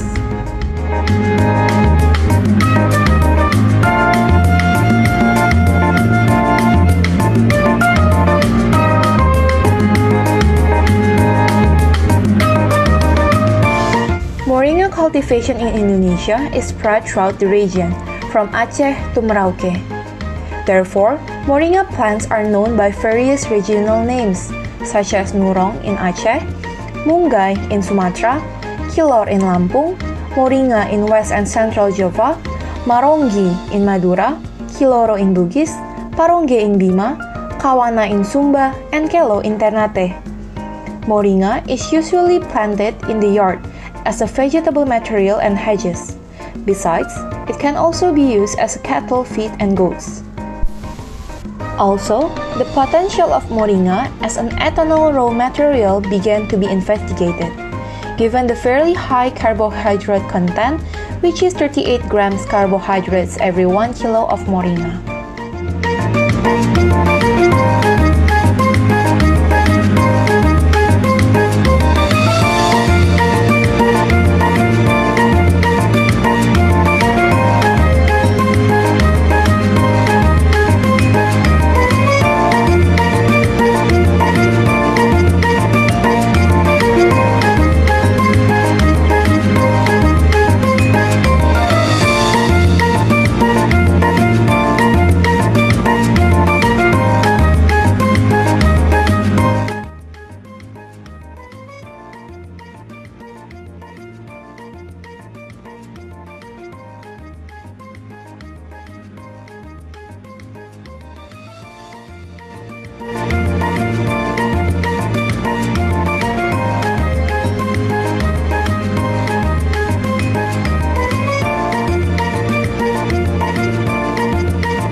Selamat pagi semuanya, selamat datang di webinar series pertama kami.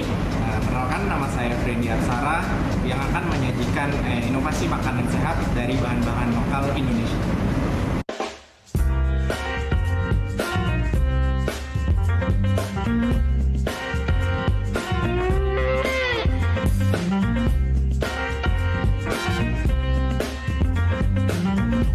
Kita udah selesai belanja nih, sekarang kita balik ke kitchen ya.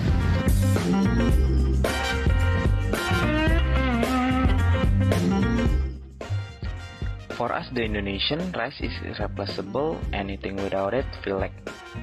Even though Nusantara provide a large selection of staple foods, and one of them is sorghum. Sorghum is originally from Africa. Sorghum has the Latin name Sorghum bicolor elmoens. In Africa, sorghum seeds are consumed in the form of processed bread, porridge, drinks, popcorn, and chips. But in 1970, many had cultivated in Indonesia, and now we have about 15,000 hectares spread in Java, Sulawesi, West Nusa Tenggara, and East Nusa Tenggara. And why do we choose sorghum for innovation? It is because sorghum has a lower calorific value than the rice. But the protein, water, fiber, calcium, phosphor, and iron content are much higher than the rice. Sorghum plants are strong. They require less water and resistant to the climate change compared to the rice. Sorghum is suitable for substitute healthier carbohydrate. Let's consume sorghum. For now, on to support Indonesia food diversity.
Okay, thank you, Chef Yola and also Chef Riyandi for sharing us today the example of an innovative menu by using local ingredients.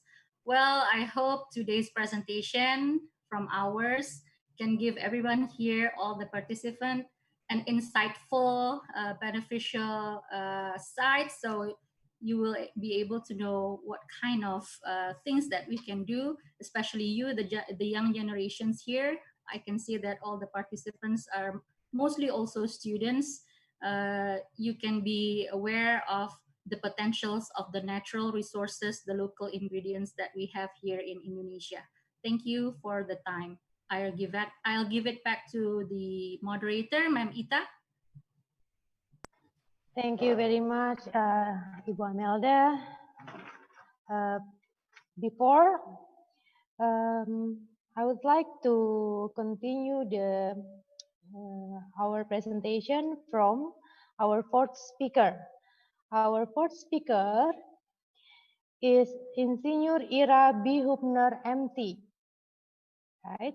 Whereas she has a lot of experience in field of tourism and hospitality, and she has served for Lembaga Pengembangan Pariwisata Indonesia for Institut Teknologi Bandung as a research assistant and consultant, and for Jakarta Regional Office Department of Tourism, Art and Culture in Marketing Division.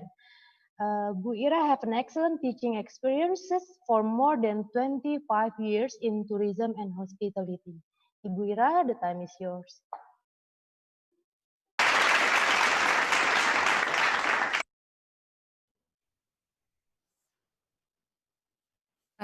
Good morning, everyone.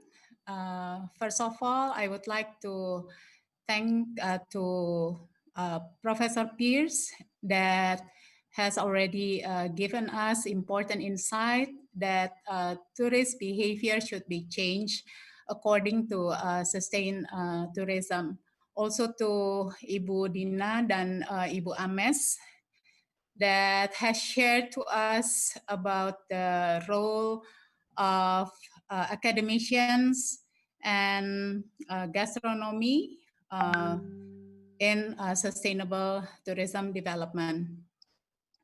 Now I will share about the sustainable tourism destination, especially on nature product development. I understand that here there are many experts present, academicians, researchers, and also practitioners maybe who are directly involved in destination development. But I hope that this topic will remind all of us about the aspects should be considered in nature-based tourism development, especially in entering this new normal era. Okay. First is about tourism and new normal era.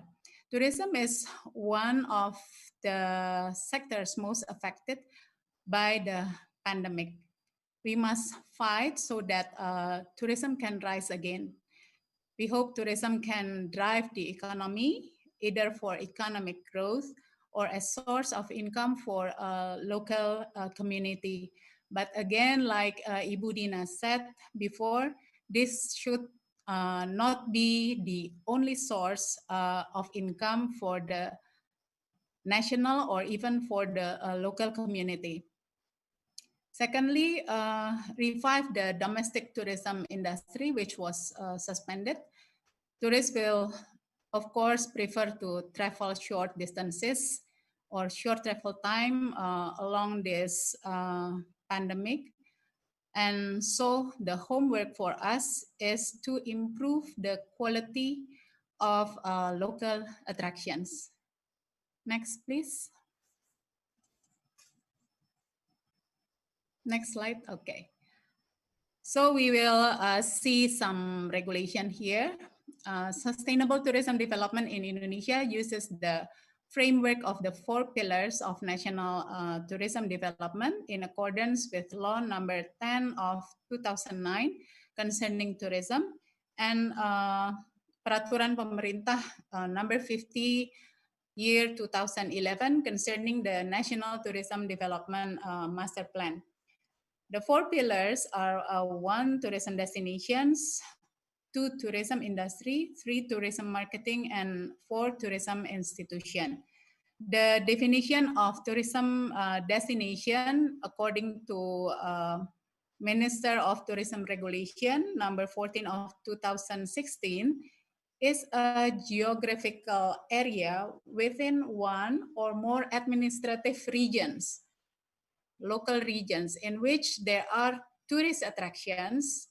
It could be nature or culture, public facilities, tourism facilities, accessibility, and communities that are interrelated and complement the realization of tourism. Next, please.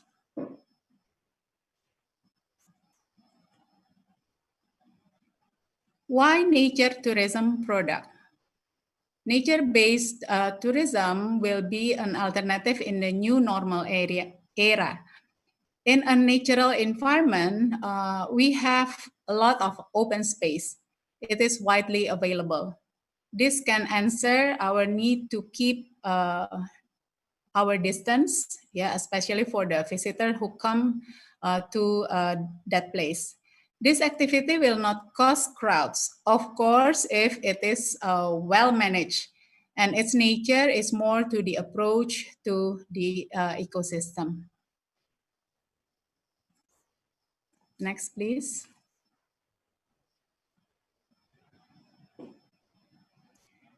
Now I would like to share or explain the difference between nature tourism and ecotourism. Nature-based tourism is all forms of tourism. So it could be mass tourism, adventure tourism, low-impact tourism, ecotourism, which use natural resources in a wild or undeveloped form. In other words, travel for the purpose of enjoying the undeveloped natural areas or wildlife. While the ecotourism, it is a responsible travel to natural areas which conserves the environment and improve local community welfare. If we could see here in the picture at the below left, Gunung Prau, the visitor is so crowded. I don't think we can do this again in this new normal era. And for the right side, it is ecotourism in Geopark Ciletu. The visitor not only take photo session for their Instagram, of course, but they also want to know the history or other interpretation of the geopark itself.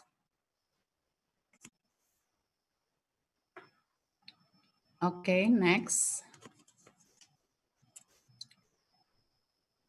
Well, this is Indonesian tourism norms as written in the book titled Kepariwisataan Berkelanjutan, Rintis Jalan Lewat Komunitas by Bapak Igede Ardike, our former tourism minister.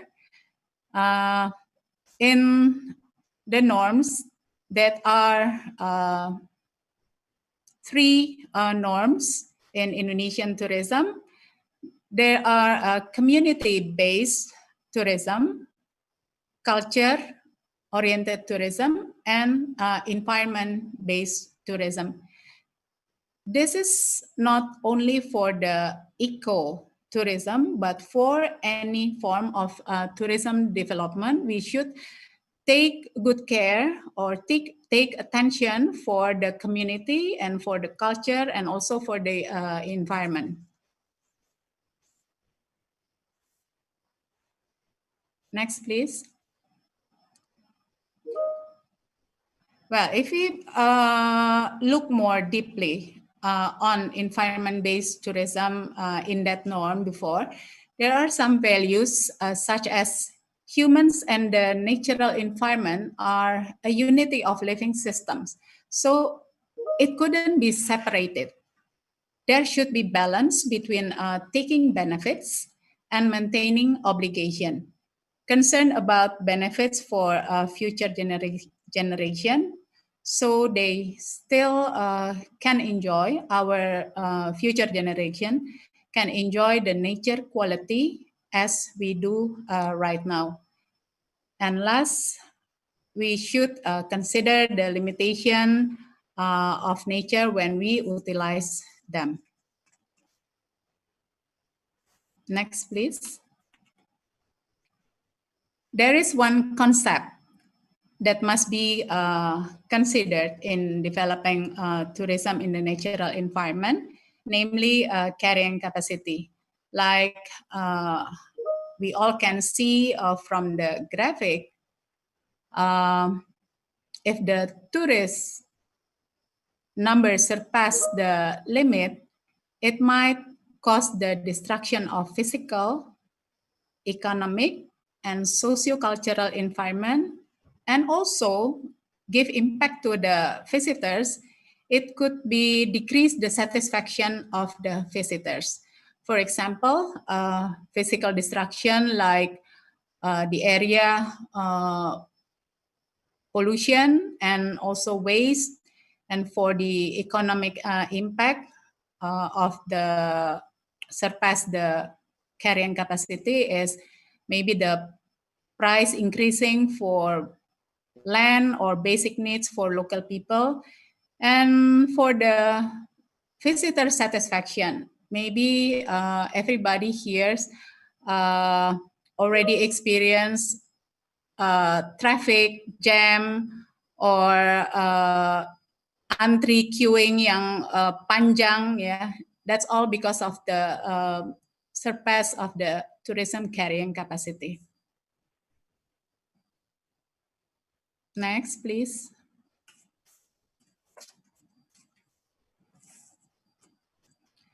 Well, based on the carrying capacity concept before and to adapt with this new normal era, we have to restrict tourist number. Some ways to do that is demarketing or de-promoting. We have to reduce promotion tools like brochure or advertising for places that already visited by too many tourists. Although I agree this is quite difficult in this digital era when the power of social media can penetrate anywhere. The more people come to one destination, take a picture, put it in their Instagrams, the more attractive the place for others to come. Secondly is the pricing strategy. It must be done wisely. What price is appropriate where tourists appeal to come, but also not too cheap so it does not bring benefits to the destination, but only over tourism or overcrowded destination. Thirdly is zoning. Is dividing destination areas into various zones, conservation, utilization, and buffer zone, like what Prof. Pierce also said before. It will give you guarantee that some place only be given to certain activities. With good planning, tourists do not gather in one particular location, but can be spread to various attractions and activities. One last is pre-booking or scheduling, or we can see visitor management that will guarantee that tourists who come will not exceed the quota.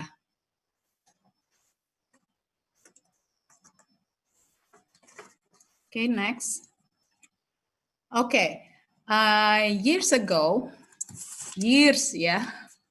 when I was young, I was come to I had participated in outdoor recreation training. The place was in National Park, Land Between the Lakes in Kentucky, USA. What I'm amazed at is that we have never seen many people gather. Actually, this is due to the development of various zones of scattered activities. Like we can see in the picture, the whole activities are scattered. There are some of the activities, camping or off-road vehicle, canoeing, trekking. Then they have also a live museum. So we can see that here, although in the national park, in nature tourism destination, they still have a culture attraction. Yeah, and of course, they give us interpretation about how local community live in a certain period of time. Also, they have observatory and planetarium as well, and also the conservation area still there for the bison habitat, and also they give also education for the children. They have seperti kalau di kita susur sungai ya, go down to the river bank. The children are given magnifying glass, nets, and books for them to review what creatures they found from the river. Next. Yeah, we also have some kind of that attraction. Yesterday, I experienced attending one webinar with the topic of interpretation. Thankful to my friend who invited me. And from that webinar, I heard about the Nyambu ecotourism in Tabanan, Bali. So let's see the video. Please share the video.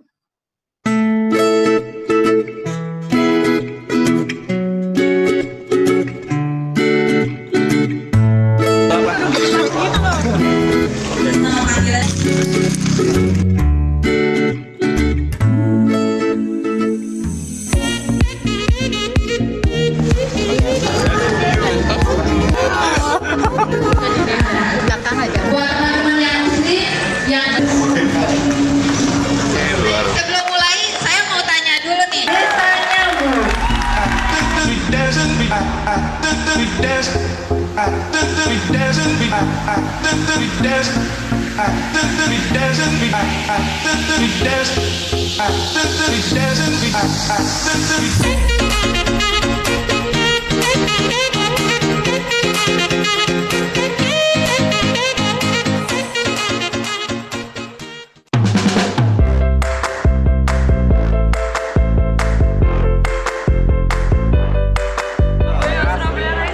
Bikin aja cloud computing kayak orang lagi mikir gitu. Nah. Oke, silakan. Udah gitu kayaknya. Ini paling keren kamar kita ini.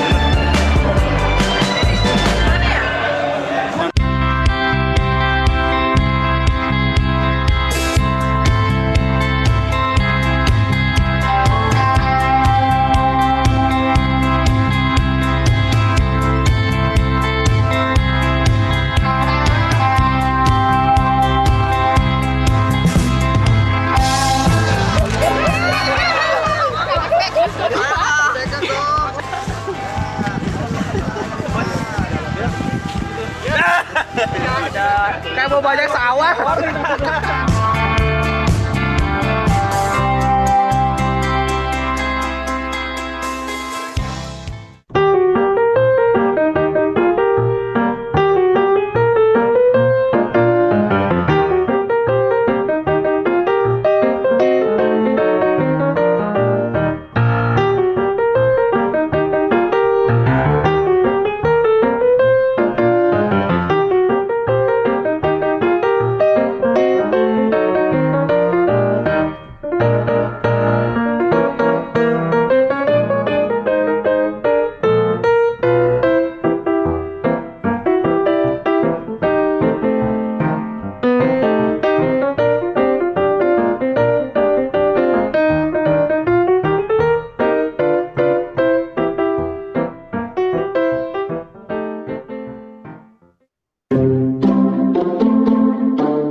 Well, from here we can see that beside the beautiful scenery, tourists will get the cycling tour or paddy field tour, and also they will hear the storyteller that tell them about the history of hundreds of pura that is exists in the village. Okay, please continue. Now I will give the example for one destination after we entering the new era. It is Ijen Crater in Banyuwangi with blue fire attraction, which are only exist in 2 countries in the world. It is in Iceland and Indonesia. That's why this place is an attraction for many people from local and abroad. In the holiday season, visitors who come to this place can reach 4,000 people per day. You can imagine. But in this new era, this place has already opened again, of course, with the recommendation of the local government. And they also give or provides health protocol certification. And the visitors are limited to 50% of the quota, only 225% per day. And they also have online tickets order to guarantee the maximum quota. Okay, we arrive at the end of the presentation with the norms or values of Indonesian tourism that must be followed, the strategies to develop nature tourism. I try to list down some. First is improve the quality of tourist attractions, the facilities, the infrastructure, attractiveness, and more activities should be developed, but still have to take more attention for the preservation. Number 2 is increase life quality on both sides, not only for the community, but also for the visitor. The visitor should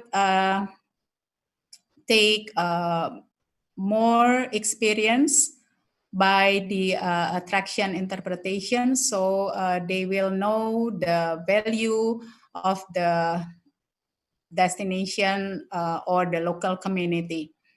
And the community, they will actually they have to get access to business opportunity for skills and education improvement. And also we would like to improve interaction between visitor and local community. Number 3 is ensure environment and cultural preservation. And last, improve visitor management, especially safe and healthy protocol. That's all from me. I hope it will give you beneficial. And I will give this time back to our moderator. Thank you. Thank you so much, Ibu Ira. All right, now I'm open for discussion. We already choose 3 questions for each of the speaker. The first question, please share at the screen.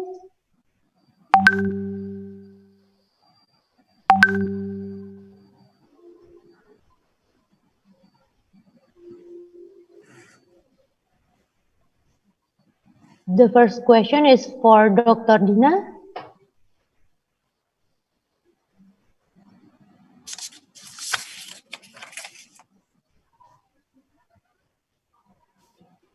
Dr. Dina, can you see the question first? Okay. Okay. This question is from I'm Ferry reading it. Sabam, Dina. Do you think we should think deeply, aiming to adapt future indicator standards to be adding on the indicators respond to the pandemic and help using the shock indicator to indicate that tourism is recovered? Issue indicator. Okay. Should I answer this straightly, or you will read the question first to the other?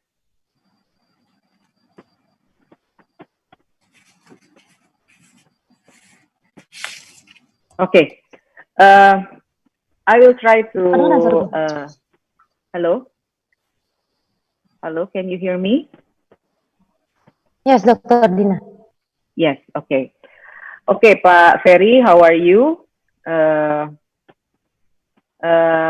don't know whether you are in Bajo or in Wakatobi, Pak Ferry. Okay, I hope you are in a good and healthy condition. Okay, I'll try to respond to your question, but actually this question needs really a deep thinking. That of course, definitely we should think deeply, aiming to adapt future indicator standards related to our tourism. The very obvious thing, Pak Ferry, I think we cannot really use any more indicators by numbers as our indicators for the successful tourism. Yeah, actually, many experts have already think and discuss about this. Yeah, but after the pandemic, then all of us are shocked, and we have the time to reflect on what we have done so far with our tourism. What I have in mind that actually have shared with in various discussions is that when we start recovering, yeah, the tourism starts to recover. Yeah, even the pandemic is still there. I think the pandemic will exist. Yeah, forever. It's the way that we do business that have to adapt with the situation. Yeah, the industry now start to follow the healthy procedures. Yeah, healthy protocol. Then they can open again. Yeah, and for sure, yeah, in terms of numbers, now we cannot accommodate many tourists. Yeah, we used to think about we used to calculate that the successful tourism is many visitors come, they come with they bring a lot of money as an income, then tourism is successful. Well, that's a very simple and now we realize that it's a mistake if we just put numbers as our indicators. Yeah. Now we have to think about the quality of tourism, not only because of the numbers is decreasing. Now, as the behavior is changed, yeah, as Prof. Pierce is already shared, yeah. In my small research, yeah, asking people about how they respond to the situation. My rough estimation that tourism will recover is like this. People are longing to travel again soon. Yeah, and their hope now is looking for the vaccine to be invented very soon. But the urge to travel is there, Pak Ferry. So this is the rough indicators that tourism will recover soon. People are longing to travel, even to the faraway destinations. Like some of my friends in tour and travel say that their customer is not canceling; they're just postponing their trip. Yeah, so this is a good indicator that we still have hope. But again, there are there are many change of behavior and change of indicators that have to be think deeply. So we know that tourism is still there and still successful. So what kind of indicators are there? Then we have all of the tourism stakeholders, tourism experts. We have to sit together to really think about the indicators that is relevant to the next tourism industry, to the future of tourism industry. Yeah, what is because some of the market, they are willing to travel, but to the near destination, and they are more into small groups when they are doing or visiting a tourism destination. Yeah. So again, Pak Ferry, the recovery, yeah, I feel very optimistic. Yeah, we will recover. The rough estimation is that, yeah, many people in most of the research, small research, or even in the article research, yeah, we learned that they are still having the urge to travel, yeah, but the way we are preparing the travel itself, the tourism itself, that has to be different. Like the hotel industry, the most obvious thing is they cannot provide buffet meals anymore because it's high risk. Yeah, and then how they going to clean the room? Yeah, how they the new SOP in hotel industry, the new SOP in restaurant industry. So many things are affected and changing. Yeah, and I agree with you. We have to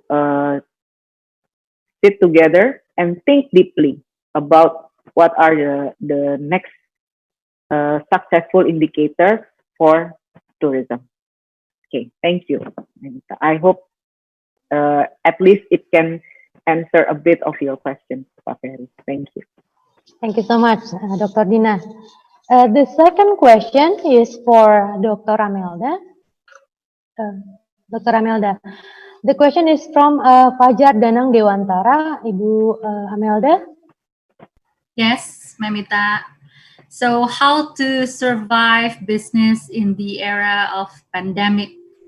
Well, thank you, Pak Fajar Danang Dewantara from UM. Hello.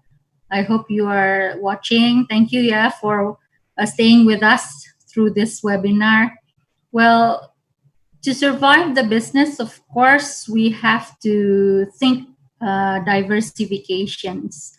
So if we cannot open the business on site because of the physical distancing, we can transform the business to be online.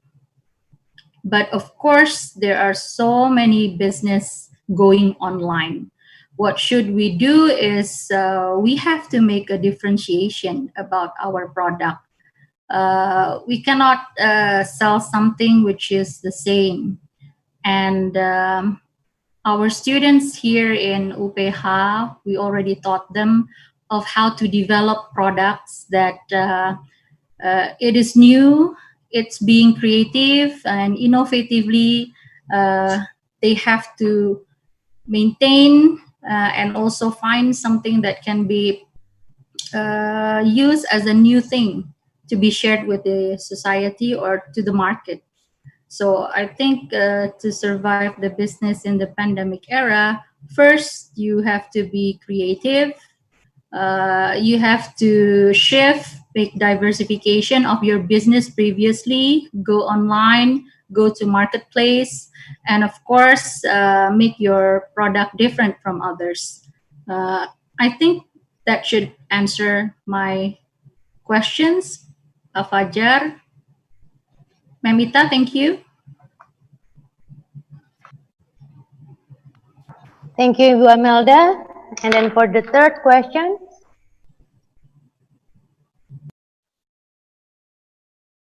this question is for Insinyur Ira Hubner from Tania from STP Bandung, Ibu Ira.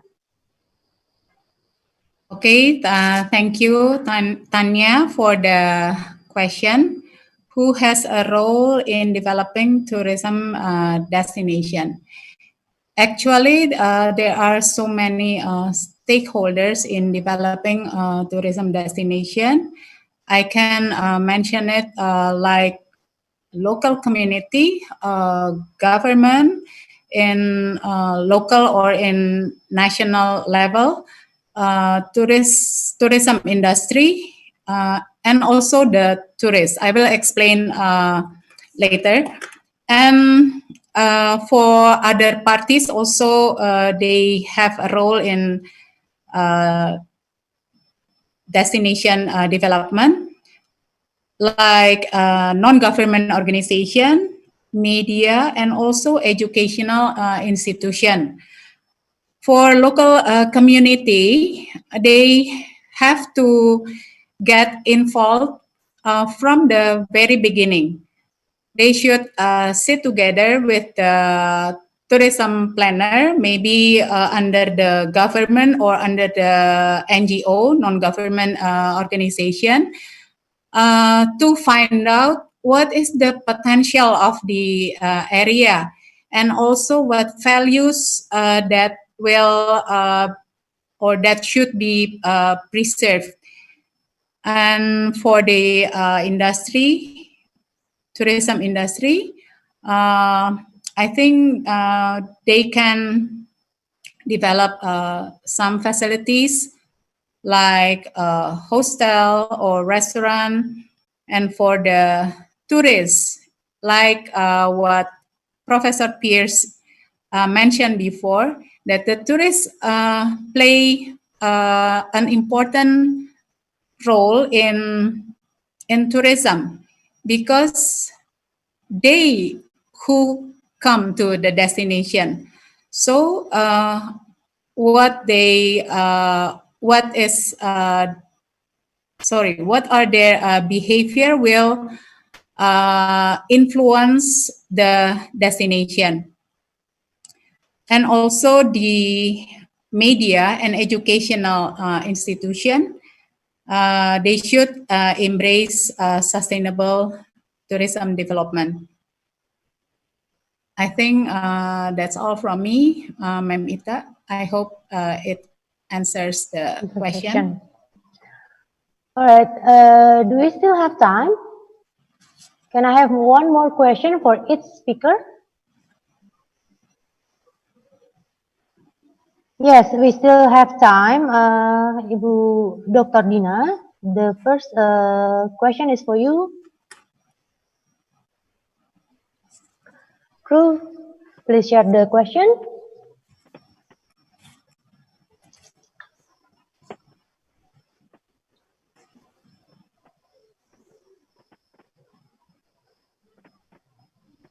What would be the recommendation? Oh. Sorry, Bu. Would be the recommendation? Those involved in tourism business who are currently affected by COVID-19. Okay. Okay, this is a very common question that comes from everyone that is affected by COVID-19. Their business is affected by COVID-19, and yet the answer are really this question is very hard to answer. Yeah, but Pak Alianton, I have some examples. Yeah, of those who are really not surrender to the situation. Yeah, there are some hotels in our campus area. Yeah, hotels are very affected. There's no guests, no visitors, but they are very juggling with the business, try to get at least income to cover their operational expenses, yeah, by providing catering, providing delivery, yeah, and then opening their hotel as a place for co-working space. because when the WFH is happening, yeah, many people, they feel bored staying at their house. Then they are looking for co-working space. Yeah, then this hotel, yeah, with the guarantee of clean hygiene and sanitation, yeah, they, with that guarantee, they open their room, not for staying overnight, but for by hours, yeah, for people who wants to work, and they provide Wi-Fi, yeah, strong Wi-Fi connection for the people who wants to use the hotel room as a co-working space. That is one example of not surrendering. Yeah, well, be creative. And then just yesterday, yeah, I see a very good feature in Metro TV. There is a tour operator in Malang, yeah, in Malang area. She is talking that now her income is really zero because of this pandemic COVID-19. No tourists, yeah. But then she said she's thinking about how to survive, yeah, day by day, because there's no income and she doesn't have much savings, yeah. Then what she do is she remember that she has the ability to take pictures. She is also a photographer, not a very good one, but she can be a good photographer when she assisting a group of tourists, and this tourist wants to take picture in the destination. Then she is the one who taking pictures for the group of tourists. But now she is changing, yeah, her target segment. Yeah, one of the target segment is helping the restaurant or cafe who wants to be more attractive in Instagram or in Gojek or in whatever platforms, yeah, because they want to sell their products, yeah. They're helping them in taking pictures, yeah, of the food, yeah. And then as a payment for what she's done is she got free meals for helping the cafe. So that is how she survived day by day. It's very amazing. Yeah. What I want to suggest is that we should not give up. Yeah. Now everyone is suffering. Yeah. But to the extent what we can do, yeah, we have to think about what opportunity we have with all of the limitations that we are facing now.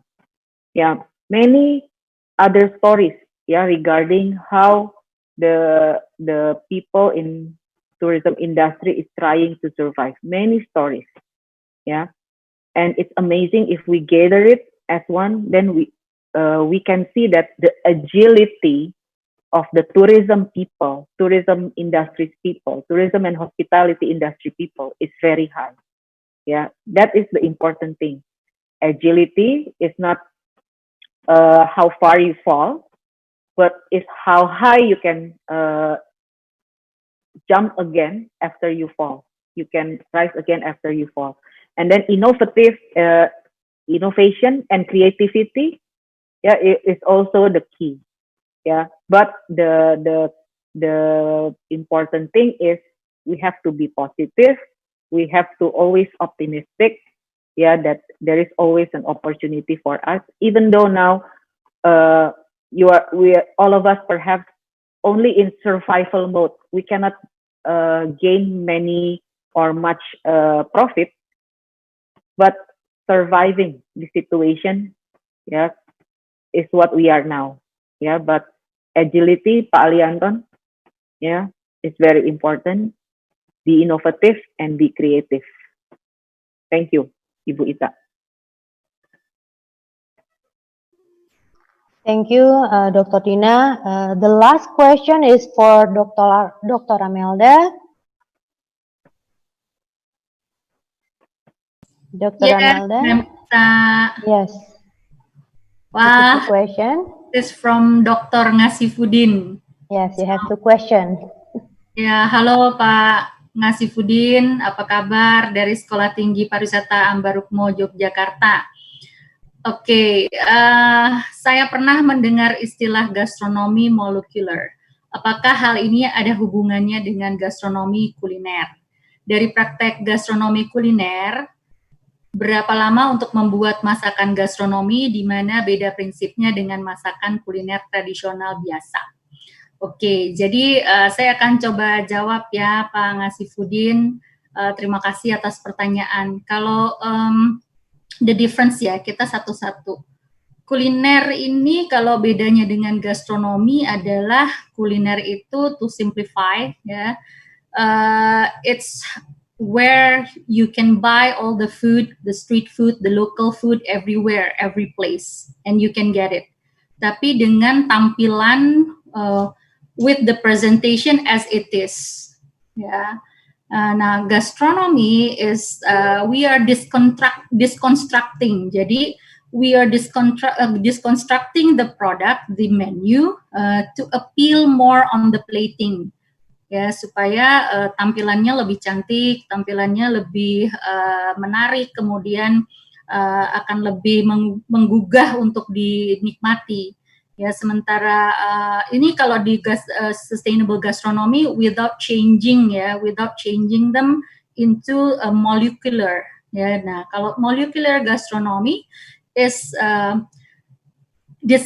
disconstructing the menu yang sudah sampai ke taraf we make the menu itu sudah tidak berbentuk seperti aslinya lagi. Ya, misalnya sebuah bola atau sebuah cendol tapi dibuat bola, tapi rasanya begitu dimakan baru akan ambiar rasa cendolnya di dalam mulut ya, dengan menggunakan beberapa chemicals ya yang bisa membuat cendol itu jadi seperti steady ya, with using those chemicals yang bisa membuat itu menjadi different tampilannya berbeda dengan yang real food. So that's how easily we can differentiate that. So prinsipnya adalah with kuliner masakan tradisional biasa itu bagus ya, but what we want to emphasize here to our students is how they can bring the local to be global ya. Jadi dipercantik dengan bagaimana caranya supaya makanan yang lokal atau tradisional itu secara hygiene, secara sanitation-nya itu lebih meyakinkan untuk dinikmati. Nah, that's sustainable gastronomy, itu gastronomi kuliner seperti itu. Kurang lebih seperti itu, Pak Ngasifudin. Thank you so much for asking. Mungkin saya akan kembalikan ke Memita ya, karena it's already 11:30 jamnya, sesuai dengan waktunya. Thank you, Memita. Thank you, Dr. Amelda. All right. So thank you very much for a very insightful presentation and discussion from our speakers, Dr. Dina M. Lemi, Apar MM CHE, Dr. Amelda Prameswari, Apar MM, and Insinyur Ira Hubner, MT. Participants, please give them an applause.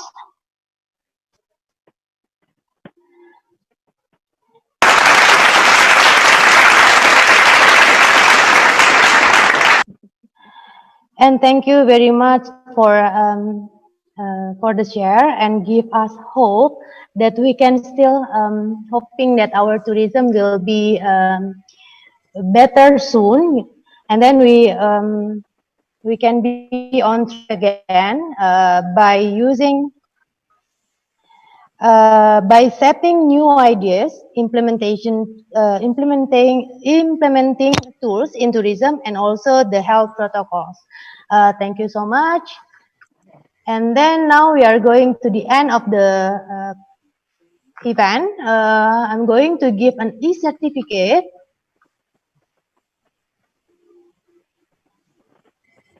The first e-certificate presented to our lovely speaker, Dr. Dina M. Lemi, Apar MM CHE.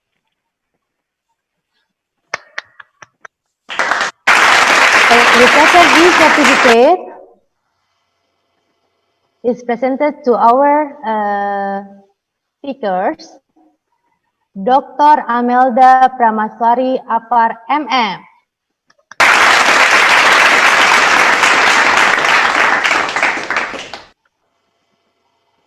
And for the last e-certificate is for Insinyur Ira B. Hubner MC.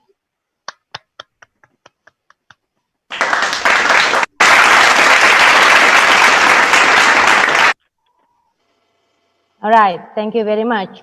Ladies and gentlemen, this is the end of our event.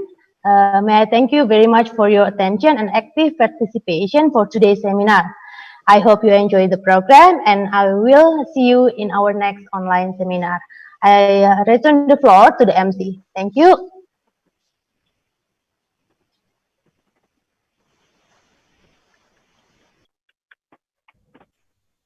All right, that is all of the presentation for today's webinar.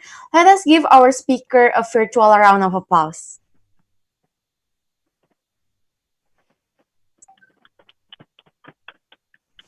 Sekian presentasi dari para pembicara. Mari kita beri tepuk tangan yang meriah untuk para pembicara kita pada hari ini.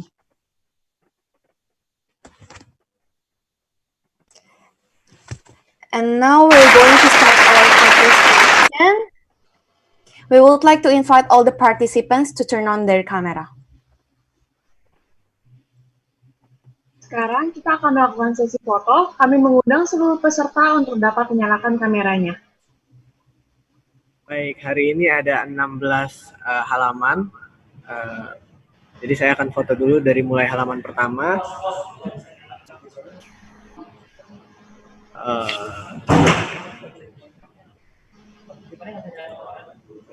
Sebentar.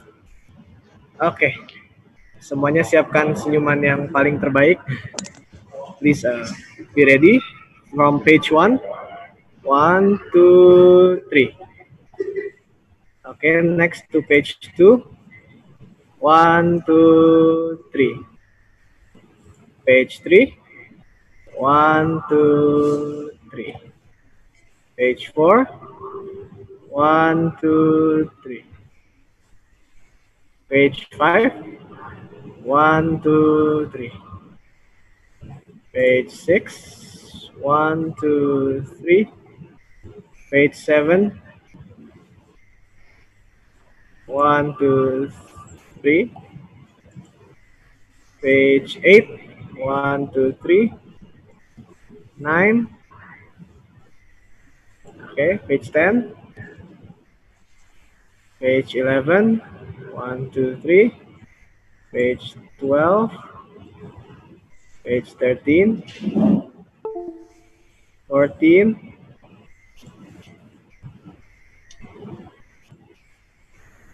15. And last 16. Okay, I will present it back to the MC. All right, thank you. Now, before we end this webinar, let us gather in the prayer. I will lead the prayer in Christian, the rest may follow. Sebelum kita mengakhiri webinar pada hari ini, mari kita bersatu di dalam doa. Doa akan dipimpin secara Kristiani, yang lain harap menyesuaikan. Let us pray.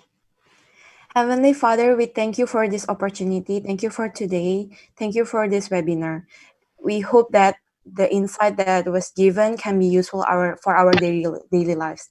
Lord, before we end this webinar, in a moment, Lord, we are going to end this webinar. Please bless us so we can continue our daily routine, and please bless us so we can stay well in this situation. In the name of Jesus Christ, we have already prayed. Amen. We would also like to invite everyone to join our second webinar with the title of Hygiene, Health, Safety, and Security Preparation and Trainings for Hospitality and Tourism Education Entering the New Normal. That will be held on Wednesday, 22nd of July 2020. Kami juga mengundang para peserta kembali untuk mengikuti webinar series kami yang kedua berjudul Hygiene, Health, Safety, and Security Preparation and Trainings for Hospitality and Tourism Education Entering New Normal pada hari Rabu tanggal 22 Juli 2020. We would like to remind everyone to fill a feedback form in order to get an e-certificate. Our committee already posted the feedback and all materials link on the webinar chat. Your e-certificate and presentation material will be sent to your email address soon. Kindly check your spam or junk folder if you couldn't find the email in your inbox. Kami menghimbau para peserta untuk mengisi form feedback agar mendapatkan e-certificate. Panitia telah post link untuk feedback dan materi dari sesi seminar ini di chat webinar. Sertifikat elektronik dan materi presentasi dalam webinar ini akan dikirimkan segera ke alamat email Anda. Silakan cek folder spam atau junk terlebih dahulu jika tidak ada dalam folder inbox. We have come to the end of our webinar series for today.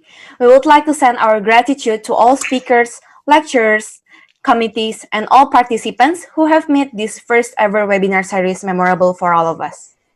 Kami mengucapkan banyak terima kasih kepada para pembicara, Bapak Ibu dosen, seluruh panitia, dan juga para peserta yang telah berpartisipasi dan membuat webinar series pertama ini berkesan untuk kita semua.